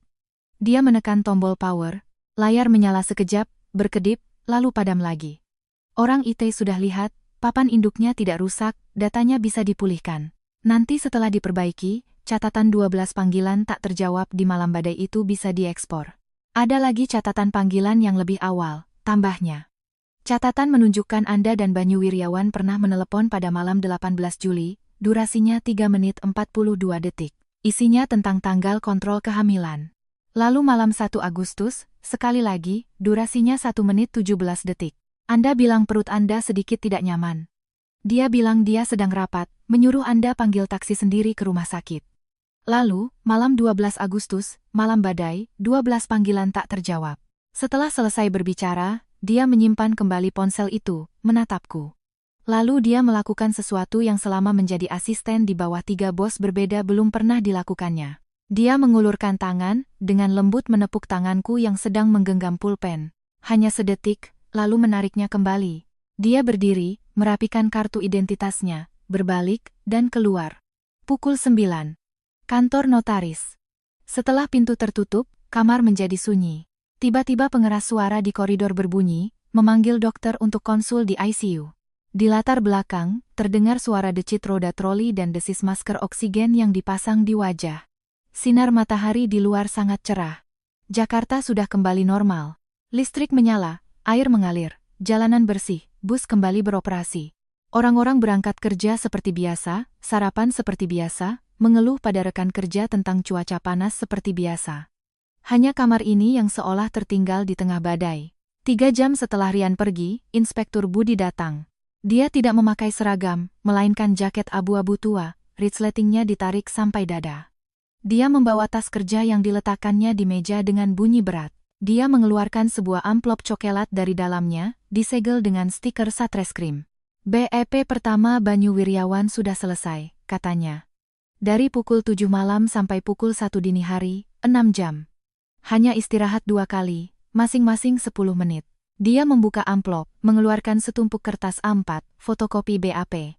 Di pinggirnya ada lubang untuk dijilid, di sudut kanan bawah setiap halaman ada tanda tangan Banyu Wiryawan dan cap jempol merah. Cap jempolnya sangat tebal, sepertinya ditekan dengan sangat kuat hingga sidik jarinya menjadi rata. Inspektur Budi tidak memberikan BAP itu padaku, melainkan meletakkannya di meja, menahannya dengan telapak tangannya. Dia menatapku, tatapannya profesional, seolah sedang menilai apakah seorang pasien yang terluka parah mampu menerima informasi selanjutnya. Banyu Wiryawan mengakui beberapa hal, katanya. Pertama, 12 Agustus pukul 16.20, dia menyuruh sekretarisnya menelepon bank untuk memblokir 2 kartu tambahan atas nama saya, dengan alasan adanya transaksi mencurigakan dari pasangan. Alasan ini dia yang suruh sekretarisnya buat. Pihak bank punya rekamannya. Kedua, 12 Agustus pukul 21.47. Ponselnya menerima panggilan dari telepon rumah di Puncak, durasi 41 detik. Di bab, dia mengaku mendengar saya berkata air ketuban sudah pecah, mendengar suara jendela pecah dihantam badai di latar belakang. Dia mengucapkan satu kalimat, lalu menutup telepon. Inspektur Budi berhenti sejenak. Dia menunduk melihat bab, lalu mengangkat kepala menatapku, bibirnya bergerak seolah menimbang kata-kata. Akhirnya, dia membacakannya sesuai BAP. Penyidik bertanya, apa yang Anda katakan saat itu? Banyu Wiryawan menjawab, saya bilang, Anjani, jangan main-main. Saya sedang tidak ada waktu untuk menemanimu bersandiwara. Inspektur Budi membalik halaman itu. Halaman berikutnya adalah pertanyaan ketiga. Apa yang dilakukannya setelah menutup telepon? Banyu Wiryawan menjawab, dia mematikan ponselnya dan masuk ke parkiran bawah tanah bandara. Sinyal di parkiran bawah tanah lemah, itu disengaja. 13 Agustus pukul 00.15, dia menyalakan kembali ponselnya. Setelah menyala, dia menerima 12 notifikasi panggilan tak terjawab, semuanya dari nomor telepon rumah di Puncak. Dia tidak menelepon balik. Inspektur Budi bertanya alasannya. Dia menjawab, saya pikir dia menggunakan cara itu untuk memaksa saya pulang. BAP berlanjut belasan halaman lagi, semuanya tentang alasan pemutusan kartu, keberadaannya malam itu, dan detail pertemuannya dengan Shania Adeline. Inspektur Budi tidak melanjutkan membacanya. Dia memasukkan kembali bab ke dalam amplop coklat, menyegelnya kembali, dan menyimpannya di tas kerja. Lalu dia mengeluarkan barang kedua. Sebuah kantong barang bukti transparan berisi sebuah ponsel. Aku mengenali ponsel itu. Layarnya utuh, pelindung kacanya terpasang rapi.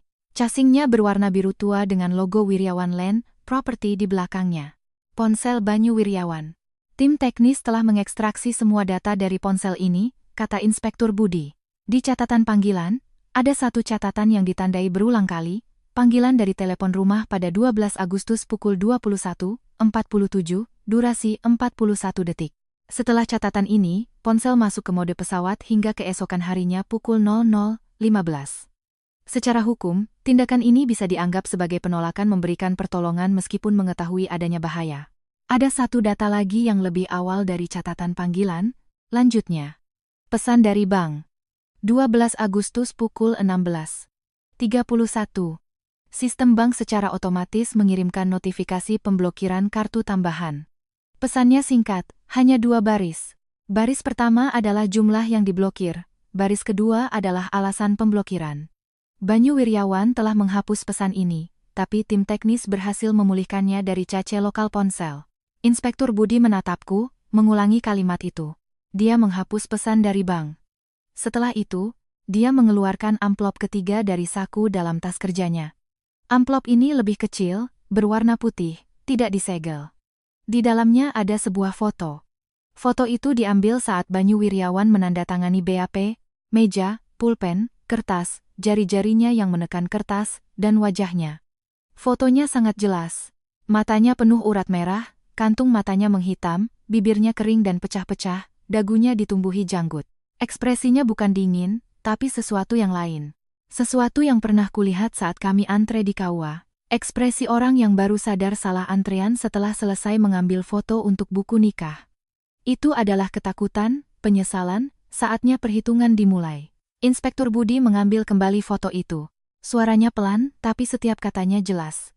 Alasan pembelaan Banyu Wiryawan sekarang adalah dia tidak dapat menduga konsekuensinya. Dia tidak tahu listrik di villa akan padam, menyebabkan telepon rumah tidak bisa digunakan. Dia tidak tahu ponsel saya sudah tidak aktif. Dia pikir saya hanya sedang merajuk, tapi, katanya, ketiga tidak tahu itu bisa dibantah satu persatu oleh jaksa. Pemadaman listrik saat badai adalah risiko yang umum dan dapat diperkirakan. Ponsel tidak aktif adalah akibat langsung dari tindakannya memblokir kartu. Kondisi kehamilan istri dan peringatan merah badai merupakan unsur-unsur yang mengharuskan tindakan penyelamatan darurat. Sampai di sini, dia mengeluarkan dokumen terakhir dari tas kerjanya. Fotokopi surat penetapan perkara dari kejaksaan. Perkara: penelantaran yang menyebabkan luka berat dan kematian. Tanggal penetapan: hari ini, 19 Agustus. Dia meletakkan dokumen itu di samping tanganku. Anjani, mulai sekarang, pertarungan ini bukan hanya antara kau dan dia. Ini adalah tuntutan publik dari negara. Dia berdiri, menjepit tas kerjanya di ketiak, dan berjalan ke arah pintu. Saat sampai di ambang pintu, dia berhenti, menoleh. Suaranya tiba-tiba menjadi sangat pelan. Oh ya, ada satu hal yang mungkin ingin kau tahu. Dini hari tadi pukul 2, setelah BAP selesai, Wiryawan dibawa kembali ke sel, melewati dispenser air di ujung koridor, dia tiba-tiba berhenti dan berkata pada petugas jaga. Dia bilang, bisakah dia pergi ke rumah sakit untuk melihat putranya? Apa jawaban petugas itu? Tanyaku. Inspektur Budi menoleh menatapku. Tatapannya tidak mengandung simpati atau cemoohan, hanya sebuah penyampaian fakta yang datar. Petugas itu memberitahunya, putramu sudah meninggal 14 hari yang lalu. Aku mendengar formulir pendaftaran dari rumah duka yang ditinggalkan Rian di dalam map transparan di meja berdesir pelan tertiup angin AC. Tiba-tiba, HT Inspektur Budi berbunyi. Panggilan dari kantornya. Latar belakangnya sangat bising. Seseorang berteriak, suaranya familiar, menembus desis statis. Suara Rian meledak dari HT. Inspektur. Parkiran bawah tanah gedung Wiryawan. Shania Adeline mau kabur. Di kopernya ada tiket sekali jalan ke Amerika, berangkat sore ini pukul 3. Inspektur Budi menekan HT-nya. Amankan. Kami segera ke sana. Dia berjalan cepat keluar dari kamar, suara sepatunya di lantai koridor terdengar cepat dan mendesak, semakin jauh, dan akhirnya terputus oleh pintu lift yang tertutup. Kamar kembali sunyi. Sinar matahari di luar cerah. Langit Jakarta di bulan Agustus biru seperti habis dicuci. Lalu lintas di jalanan lancar. Suara klakson bus sayup-sayup terdengar. Seseorang membawa sayuran dari pasar, seseorang mendorong kereta bayi menunggu lampu merah. Aku menunduk melihat barang-barang di sampingku. 1 bundel surat kuasa, 3 rangkap, berlaku mulai besok pukul 9. 1 fotokopi surat penetapan perkara dari kejaksaan, perihal penelantaran yang menyebabkan luka berat dan kematian. 1 formulir pendaftaran rumah duka, waktu penerimaan jenazah putraku. 16 Agustus, 15:20. Anakku sudah meninggal 14 hari, dan ayahnya baru tahu hari ini. Pintu tiba-tiba didorong terbuka. Yang masuk bukan dokter, bukan perawat, bukan Inspektur Budi, bukan juga Rian. Itu Bima. Dia mengenakan kemeja kotak-kotak yang kusut, lengannya digulung sampai siku, matanya merah padam. Di tangannya tergenggam erat sebuah perekam suara hingga buku-buku jarinya memutih. Dia menatapku, suaranya bergetar. Mbak, siaran pers dari Humas Wiryawan, rilis tepat pukul 8. 23 media nasional menyiarkannya serentak. Judulnya, klarifikasi grup Wiryawan atas rumor urusan keluarga baru-baru ini. Dia menekan tombol putar di perekam suara. Suara seorang wanita dari perekam itu, sangat standar dan tenang, seperti pembawa berita, membacakan isi siaran pers. Salah satu kalimatnya berbunyi, Bapak Banyu Wiryawan dan mantan istrinya, Anjani Putri, telah sepakat bercerai bulan lalu. Tidak ada tindakan penelantaran selama masa perkawinan. Diharapkan semua pihak tidak menyebarkan informasi yang tidak benar. Jika tidak, akan dituntut secara hukum. Rekaman masih berlanjut, tapi tanganku sudah menekan bel perawat di meja. Bima menahan tanganku. Mbak, jangan panik, ada kalimat kedua. Siaran pers itu membacakan kalimat terakhir, pernyataan dari Banyu Wiryawan sendiri. Saya tidak pernah menerima telepon permintaan tolong apapun dari mantan istri saya. Semua tuduhan adalah fitnah keji. Rekaman berhenti di tengah suara statis yang melengking. Aku mendengar seseorang berlari di koridor. Telepon di pos perawat berdering. Seseorang mengangkatnya, dari gagang telepon terdengar suara Rian, nyaris berteriak. Suster, tolong segera nyalakan TV di kamar Anjani. Pindah ke kanal berita nasional. Bima sontak berbalik, berlari ke arah TV yang tergantung di dinding. Layar menyala, menampilkan siaran langsung berita siang dari Berita Nasional. Gambar beralih ke lobi utama gedung Wiryawan. Latar belakangnya penuh dengan wartawan dan kamera. Shania Adeline diapit oleh dua polwan, berjalan keluar dari lift. Rambutnya acak-acakan, riasannya luntur oleh air mata, mulutnya terus berteriak, "Lepaskan aku." Kamera wartawan menyorot dekat ke tiket yang tergenggam di tangannya. Kap merahnya jelas terbaca, tujuan, Newark. Teks berjalan di bagian bawah layar menampilkan berita terbaru. Departemen Humas Grup Wiryawan merilis pernyataan palsu, dihentikan langsung oleh polisi. Tersangka Banyu Wiryawan resmi ditahan atas tuduhan penelantaran yang menyebabkan luka berat dan kematian. Aku berbaring di tempat tidur, menonton Shania Adeline didorong masuk ke mobil polisi di TV, mendengar dering telepon dan suara langkah kaki yang tak henti-hentinya di koridor. Lalu aku tersenyum, bukan karena bahagia, tapi karena aku akhirnya menunggu saat ini tiba. Bukan karena takdir, bukan karena karma. Tapi karena 120 rekaman panggilan, 72 halaman kesaksian, 15 hari pengumpulan bukti yang berpacu dengan waktu, dan Rian yang saat ini sedang berdiri di depan kantor notaris. Bima berbalik. Dia menatapku tersenyum, air matanya jatuh. "Mbak," katanya, "dia habis." Sinar matahari di luar sangat cerah.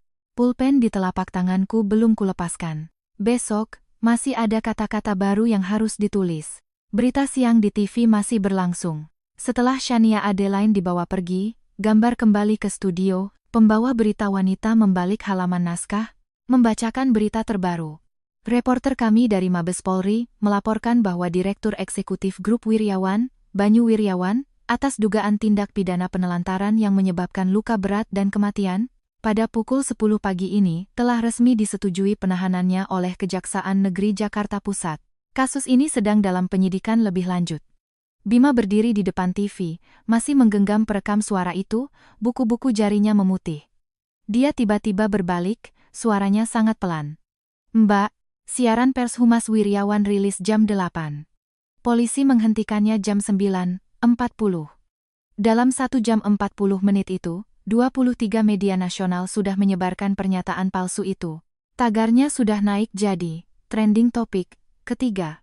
Dia menunjukkan ponselnya padaku. Di layar, di daftar, trending topik, tagar, Banyu Wiryawan bicara di belakangnya ada ikon merah menyala. Kolom komentar teratas dipenuhi oleh mereka yang membelanya. Ada yang bilang mantan istrinya sengaja mencari sensasi, ada yang menulis mendukung Pak Banyu menuntut balik. Bahkan ada yang menyebarkan foto Shania Adeline, mengatakan inilah calon istri sah keluarga Wiryawan, sedangkan Anjani hanyalah wanita licik yang menggunakan kehamilan untuk memaksa menikah. Aku mendorong ponsel itu, berbalik untuk meraih bel perawat. Jariku baru saja menyentuh tombol, tiba-tiba dari koridor terdengar suara langkah kaki yang ramai. Bukan dari arah pos perawat, tapi dari lift. 7 atau 8 pasang sepatu pantofel di lantai keramik, suaranya cepat dan berat, di sela-selanya terdengar suara dorongan dan hardikan. Pintu kamar tidak tertutup rapat. Suara dari koridor terdengar jelas. Seorang pria berteriak. "Saya pengacara dari tim hukum Wiryawan. Saya berhak bertemu dengan klien saya." Suara lain menjawabnya, bukan Inspektur Budi, tapi seorang pemuda yang lebih muda, nadanya sangat dingin. "Pengacara Banyu Wiryawan, ya. Pulang dan katakan pada Ibu Ratna, surat kuasa asli yang dia tanda tangani untuk memindahkan jenazah sudah kami ambil dari rumah duka. Memindahkan jenazah bayi lahir mati secara sepihak dan menghalangi penyelidikan yudisial, perlu kami kirimkan surat panggilan ke rumahnya juga?" Suara di luar tiba-tiba merendah. Aku tidak bisa mendengar kelanjutannya. Sekitar 10 detik kemudian, suara pengacara itu terdengar lagi, sudah tidak segarang tadi. "Saya perlu memastikan kondisi penahanan klien saya saat ini." Pemuda itu tertawa sinis. "Kondisi penahanan? Klien Anda pagi ini sudah dipindahkan ke rutan. Surat perintah penahanan sudah ditempel di papan pengumuman ujung koridor. Mau lihat sendiri?" Suara sepatu pantofel terdengar lagi, kali ini menjauh. Langkahnya semakin cepat, akhirnya hilang di lift. Bima membuka pintu, mengintip keluar, lalu kembali dengan wajah yang rumit. Di papan pengumuman, memang ditempel surat perintah penahanan. Stempel kejaksaannya merah. Di sampingnya juga ditempel jadwal sidang. Kasusnya nomor sekian. Dijadwalkan 18 hari lagi. 18 hari. Aku melirik kalender di meja. Hari ini tanggal 20 Agustus. 18 hari lagi adalah 7 September. Saat itu, aku seharusnya sudah hampir pulih. Luka operasi caesar dan pengangkatan rahim sudah dilepas jahitannya. Tubuhku sudah cukup pulih untuk duduk di kursi roda menghadiri sidang. Tiba-tiba terdengar suara mesin mobil dari luar. Bukan satu, tapi setidaknya 3. Dari arah gerbang utama rumah sakit. Suara ban melewati polisi tidur, diikuti suara pintu mobil dibuka dan ditutup. Seseorang berbicara keras di bawah, suaranya terbawa angin, aku hanya mendengar 2 kata, keluarga Wiryawan. Bima berlari ke jendela, melihat ke bawah. Bahunya menegang. Mbak, itu Ibu Ratna. Aku perlahan duduk dengan menopang siku. Butika segera meletakkan bantal di punggungku, sambil berkata, jangan bergerak, biar ibu yang ke bawah. Dia belum sampai ke pintu, suara Ibu Ratna sudah terdengar dari dekat lift. Bukan teriakan histeris, melainkan pertanyaan yang ditahan dengan amarah, setiap katanya bergetar. Anak saya di dalam tahanan bahkan tidak punya baju ganti. Kenapa kalian tidak mengizinkan saya mengirim barang? Kenapa kalian tidak mengizinkan saya bertemu dengannya? Tidak ada yang menjawabnya. Seseorang di pos perawat sedang menelepon, suaranya tenang. Keamanan? Lantai 7 rawat inap, bangsal kebidanan. Ada yang mengganggu ketertiban, tolong kirim orang. Suara Ibu Ratna tiba-tiba meninggi. Saya ibu mertua pasien. Saya tidak datang untuk membuat keributan. Saya datang untuk menengok menantu saya. Pos perawat hening selama 2 detik. Lalu suara gadis yang menelepon itu terdengar lagi. Keamanan, tolong cepat. Bima membuka pintu dan berjalan keluar. Dia tidak membiarkanku bergerak, berdiri di tengah koridor, menghalangi jalan Ibu Ratna ke kamarku. Saat berbicara, suaranya tenang, seperti sedang membacakan serangkaian data di laboratorium. Ibu Ratna, pertama, pada hari kakak saya berjuang di ruang operasi, Anda menelepon putra Anda, mendesaknya untuk memutuskan kartu kreditnya. Rekaman panggilan telepon rumah selama 47 detik itu sudah diserahkan sebagai bukti ke kejaksaan. Kedua, jenazah cucu Anda. Anda yang menandatangani pemindahannya. Nomor KTP dan kontak Anda di surat kuasa itu sudah diserahkan oleh rumah duka ke polisi. Ketiga, pagi ini jam 8, Humas Wiryawan merilis pernyataan palsu yang mengatakan Banyu dan kakak saya sudah bercerai bulan lalu. Padahal, secara hukum, mereka masih suami istri yang sah. Sekarang, kakak saya, sebagai istri, berdasarkan pasal 261 KUHP, menuntut pertanggungjawaban pidana Banyu Wiryawan atas penelantaran yang menyebabkan luka berat dan kematian. Anda bukan ibu mertua kakak saya. Anda adalah kaki tangan dalam kasus pembunuhan kakak saya. Koridor menjadi sunyi. Ibu Ratna tidak berbicara. Lift berbunyi, ting. Petugas keamanan keluar dari lift, langkah mereka mantap dan kuat. Seseorang bertanya, keluarga pasien mana yang membuat keributan? Mohon kerjasamanya. Lalu suara Ibu Ratna, akhirnya tidak lagi dibuat-buat. Suaranya bergetar. Saya tidak mau membuat keributan. Saya datang untuk memberitahu menantu saya satu hal. Bima bergeser setengah langkah, tidak menghalanginya berjalan ke arah pintu kamar. Tapi 2 petugas keamanan berdiri di kanan kirinya, tidak membiarkannya maju lebih jauh. Ibu Ratna berdiri di ambang pintu kamarku. Dia mengenakan kemeja sutra biru tua, rambutnya disanggul rapi. Riasannya sempurna, seolah akan menghadiri rapat dewan direksi. Tapi jari-jarinya yang mencengkeram tas Hermes Birkinnya memutih, kontras dengan gelang giok di pergelangan tangannya. Dia menatapku, bibirnya bergerak, seolah sudah menyiapkan banyak kata untuk diucapkan, tapi akhirnya hanya 1 kalimat yang keluar. Banyu di tahanan, katanya. Dia ingin bertemu denganmu. Dia ingin minta maaf secara langsung. Dia ingin bilang. Dia tidak tahu. Saat mengucapkan itu, riasan matanya luntur. Aku menatap riasannya yang luntur. Menatap tangannya yang mencengkeram tas dengan gemetar, menatap 2 petugas keamanan yang siaga di belakangnya. Lalu aku mengambil formulir pendaftaran rumah duka dari meja, membaliknya ke halaman kedua. Ujung jariku menunjuk ke baris paling bawah. Tanda tangan penerima jenazah. Ratna. Nomor KTP, 330.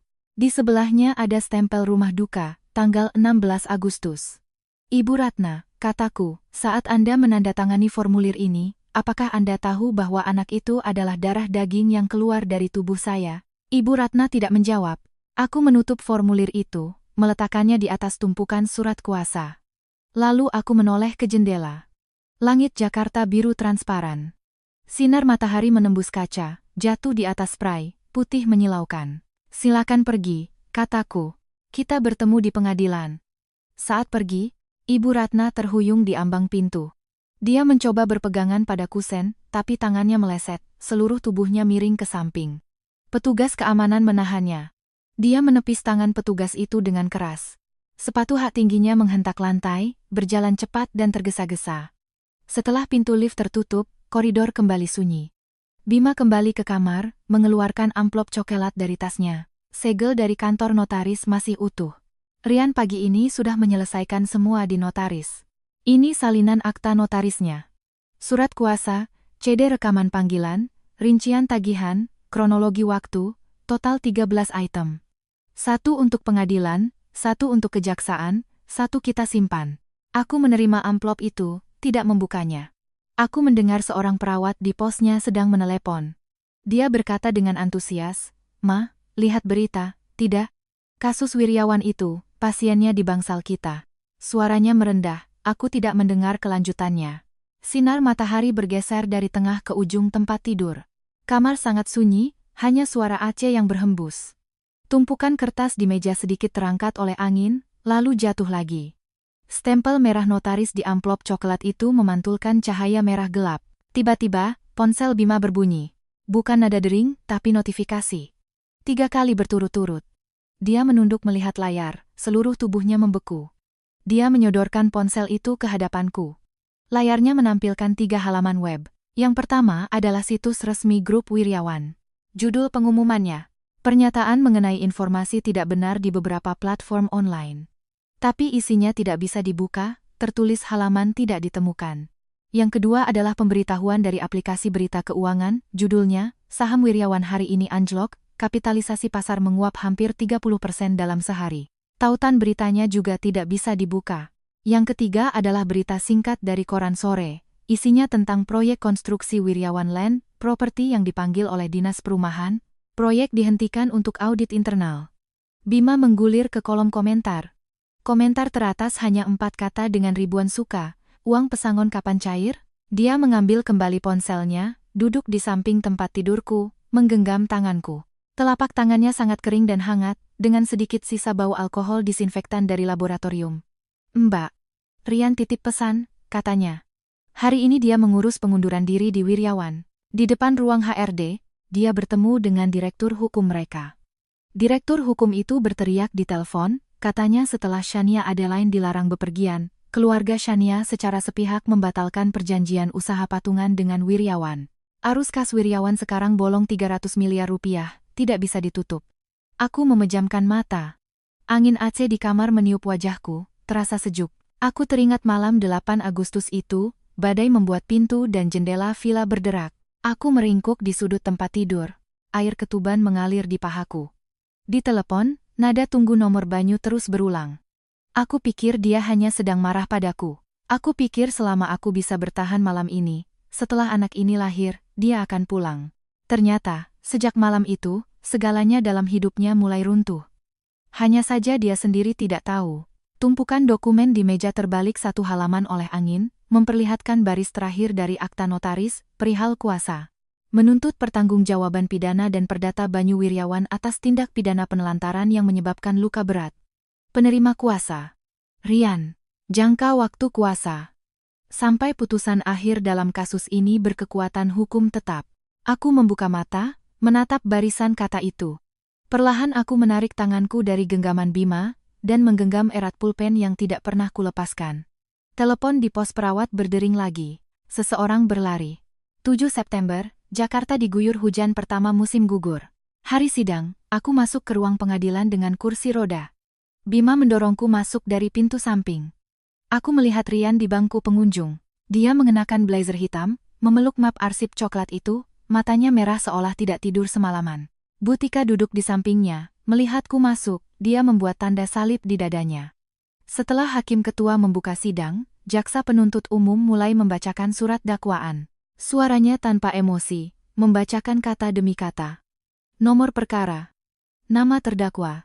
Pasal yang didakwakan penelantaran yang menyebabkan luka berat, yang menyebabkan kematian.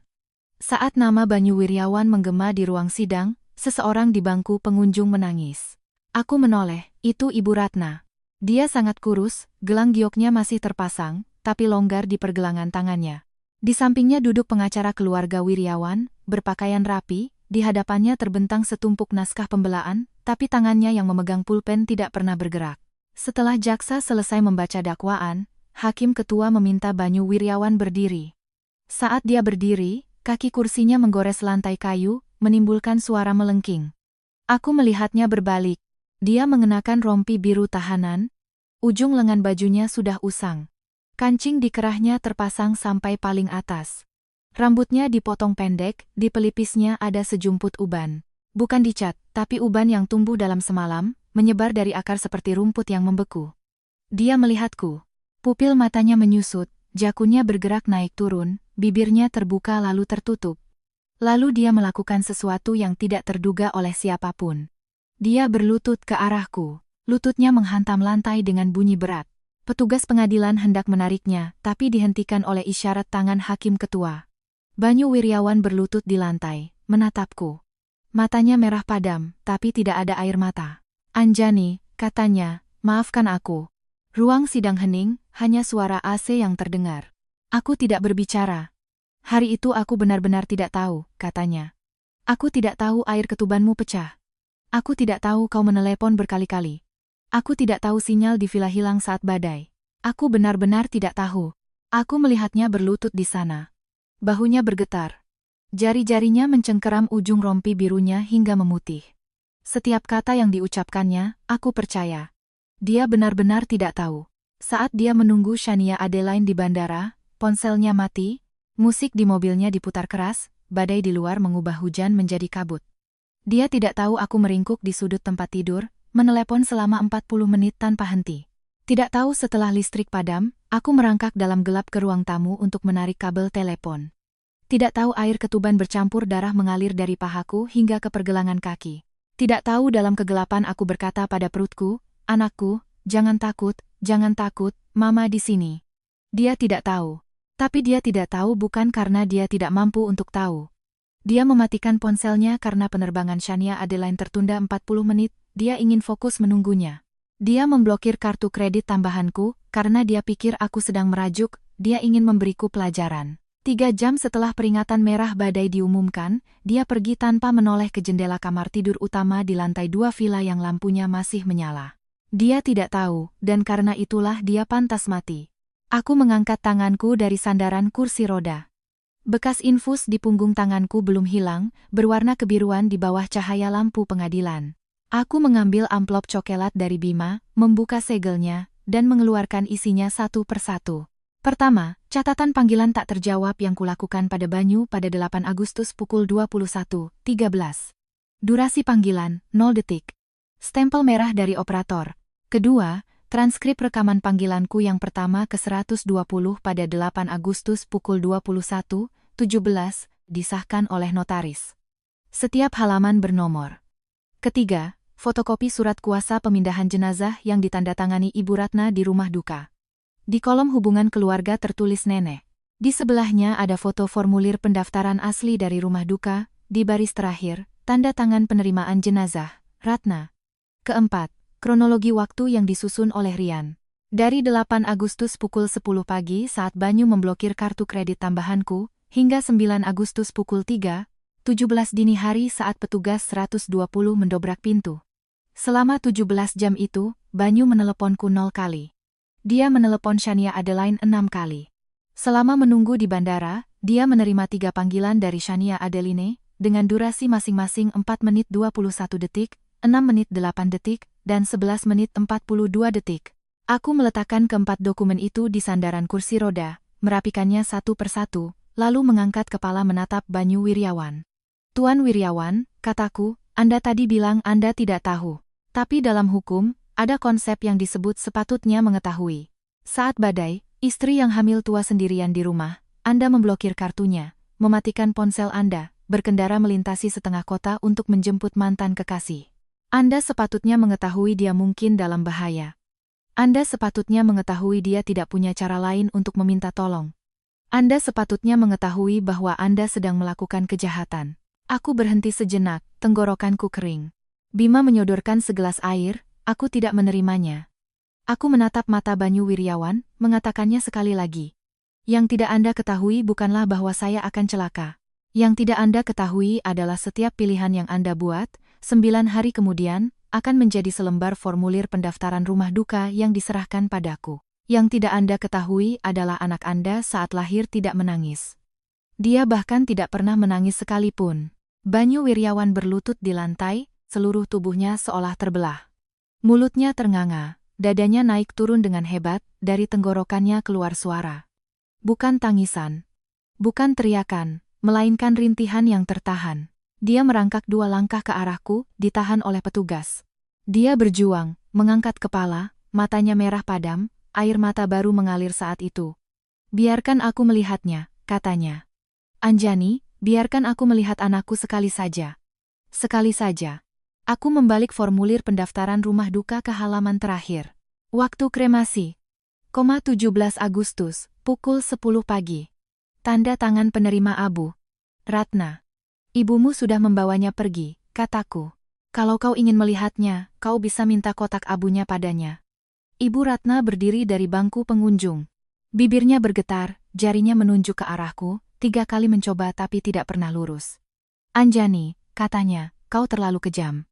Aku menoleh menatapnya, kursi roda berputar pelan, poros logamnya berdecit. Aku menatap wajahnya, wajah yang pernah kupanggil Mama selama 3 tahun. Ibu Ratna, Anda bilang saya kejam?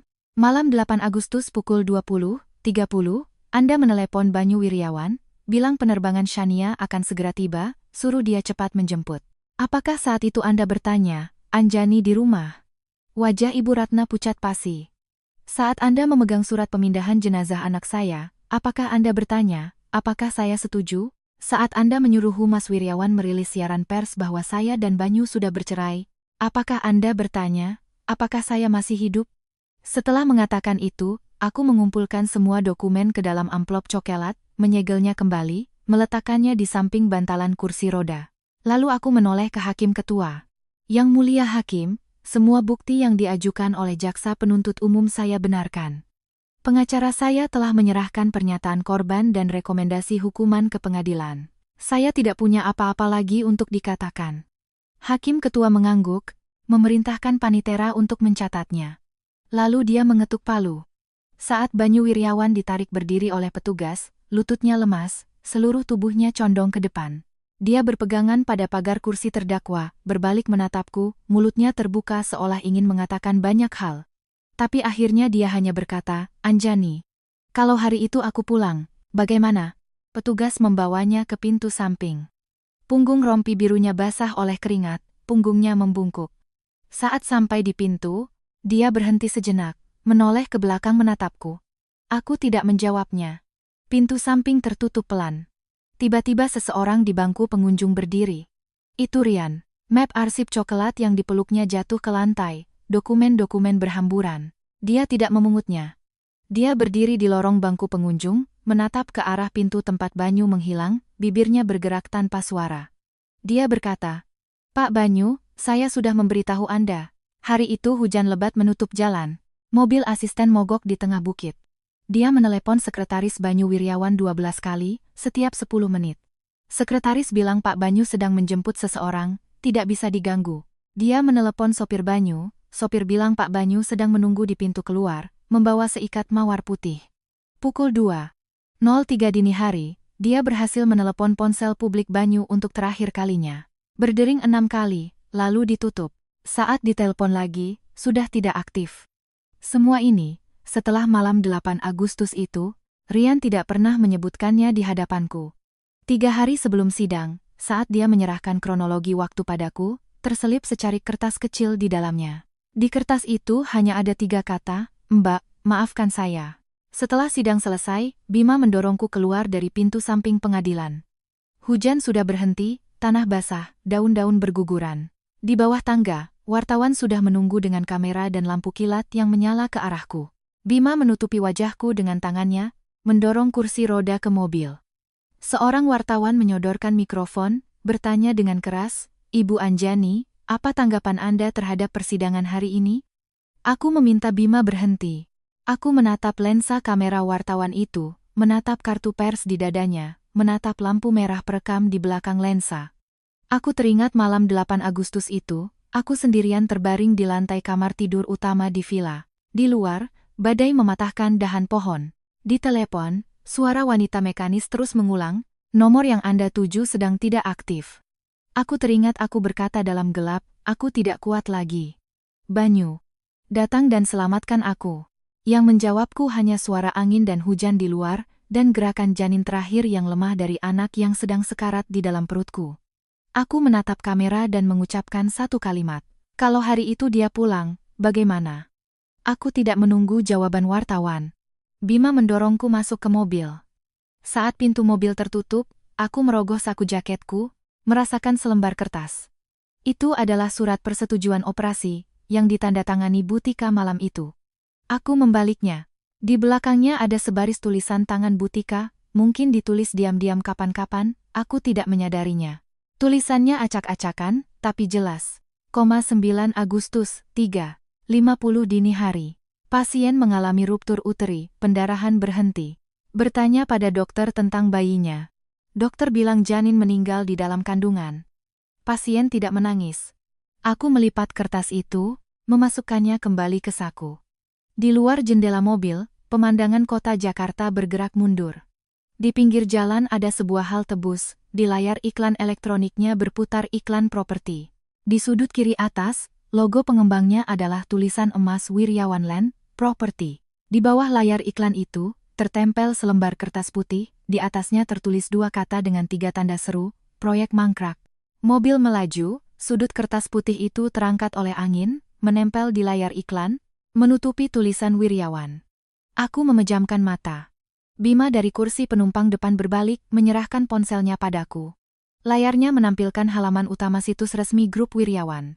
Bukan halaman pengumuman, tapi halaman utama. Di tengah-tengahnya terpampang sebuah foto hitam putih. Putra Banyu Wiryawan. Lahir 9 Agustus 2025. 3:48 dini hari. Wafat pada hari dan waktu yang sama. Meninggal di dalam rahim ibu, dimakamkan di dalam hati ibu. Di bawahnya ada 2 baris tulisan kecil. Satu baris adalah waktu publikasi. Hari ini, pukul 11:02. Bersamaan dengan saat jaksa membacakan dakwaan. Baris yang lain bertuliskan, halaman ini tidak dapat diedit atau dihapus. Server di-hosting oleh notaris. Jangka waktu hosting 30 tahun. Aku menatap kedua baris tulisan itu lama sekali. Lalu aku mengembalikan ponsel itu pada Bima. "Itu Rian yang memasangnya," kataku. Bima berkata. Saat mengundurkan diri, dia membawa kata sandi administrator situs webnya. Aku tidak berbicara. Mobil berbelok di sebuah persimpangan. Gedung rawat inap RSUPN Dr. Cipto Mangunkusumo muncul di depan. Dinding kacanya memantulkan sinar matahari setelah hujan, begitu terang hingga aku menyipitkan mata.